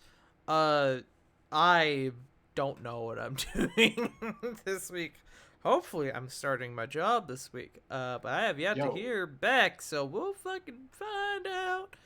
But you can find me tomorrow night at twitch.tv/LeJake, where I am going to be reprising my role as the Minotaur Armor Artificer, Krieg Gallahorn, on the Trials of Eidos. What else? Do I have anything? Oh, this Saturday! How can I forget about this Saturday? This Saturday, we have another episode of Between the Shadows, my Mass Effect 5e campaign that I run here, where our goons are in the middle of enemy territory. They have just taken the comm center of the Grimskull's base and are now beginning to search for the scientists they came to rescue, the weapons platform, so that they may escape, and Cobb Darrow, because he's a bastard, you see. So make sure to tune in for that. That's going to be on Saturday at 12:30 p.m. Eastern Standard Time. 12 p.m. Eastern Standard Time. Or 1 p.m. Eastern Standard Time. I got there eventually. Oh my god. Time zones are fucking hard, and I'm fucking out of it, bro. I'm sorry. As for this week, I announced this recently. I'm trying to do a small, like, thing where I'm doing, like, platinum runs on my PS5 for, like, the main Souls-like games. I may do a little bit of that on stream this week, or I may play something else. I don't fucking know. But that's me. Let's find someone to raid. I'm gonna be honest. I'm kind of feeling like raiding Bro Mad, but he's cheating because he's playing Yakuza. Ooh. There's The Bro only other Kaiser, there's Gumsy, there's Connor, there's Bro Mad. I feel like we haven't rated Kaiser in a while. Yeah. the good boy. He's He playing is Marvel. Spooderman. Yeah, he's playing Spooderman. Let's go raid Bro Kaiser. Balkaza. Bro Kaiser. Go show Bro Kaiser a little bit of love. Let him know who sent you. We will be back next week with another episode of Exilia Regalia. Thank you all for popping on by, and I hope you all have a lovely week. And remember, as always, Black Lives Matter, Trans Lives Matter, stop Asian hate, and most importantly, nobody's told you today, you matter. We love you all, and we will see you all next week. Bye-bye! Bye. Adios. See ya.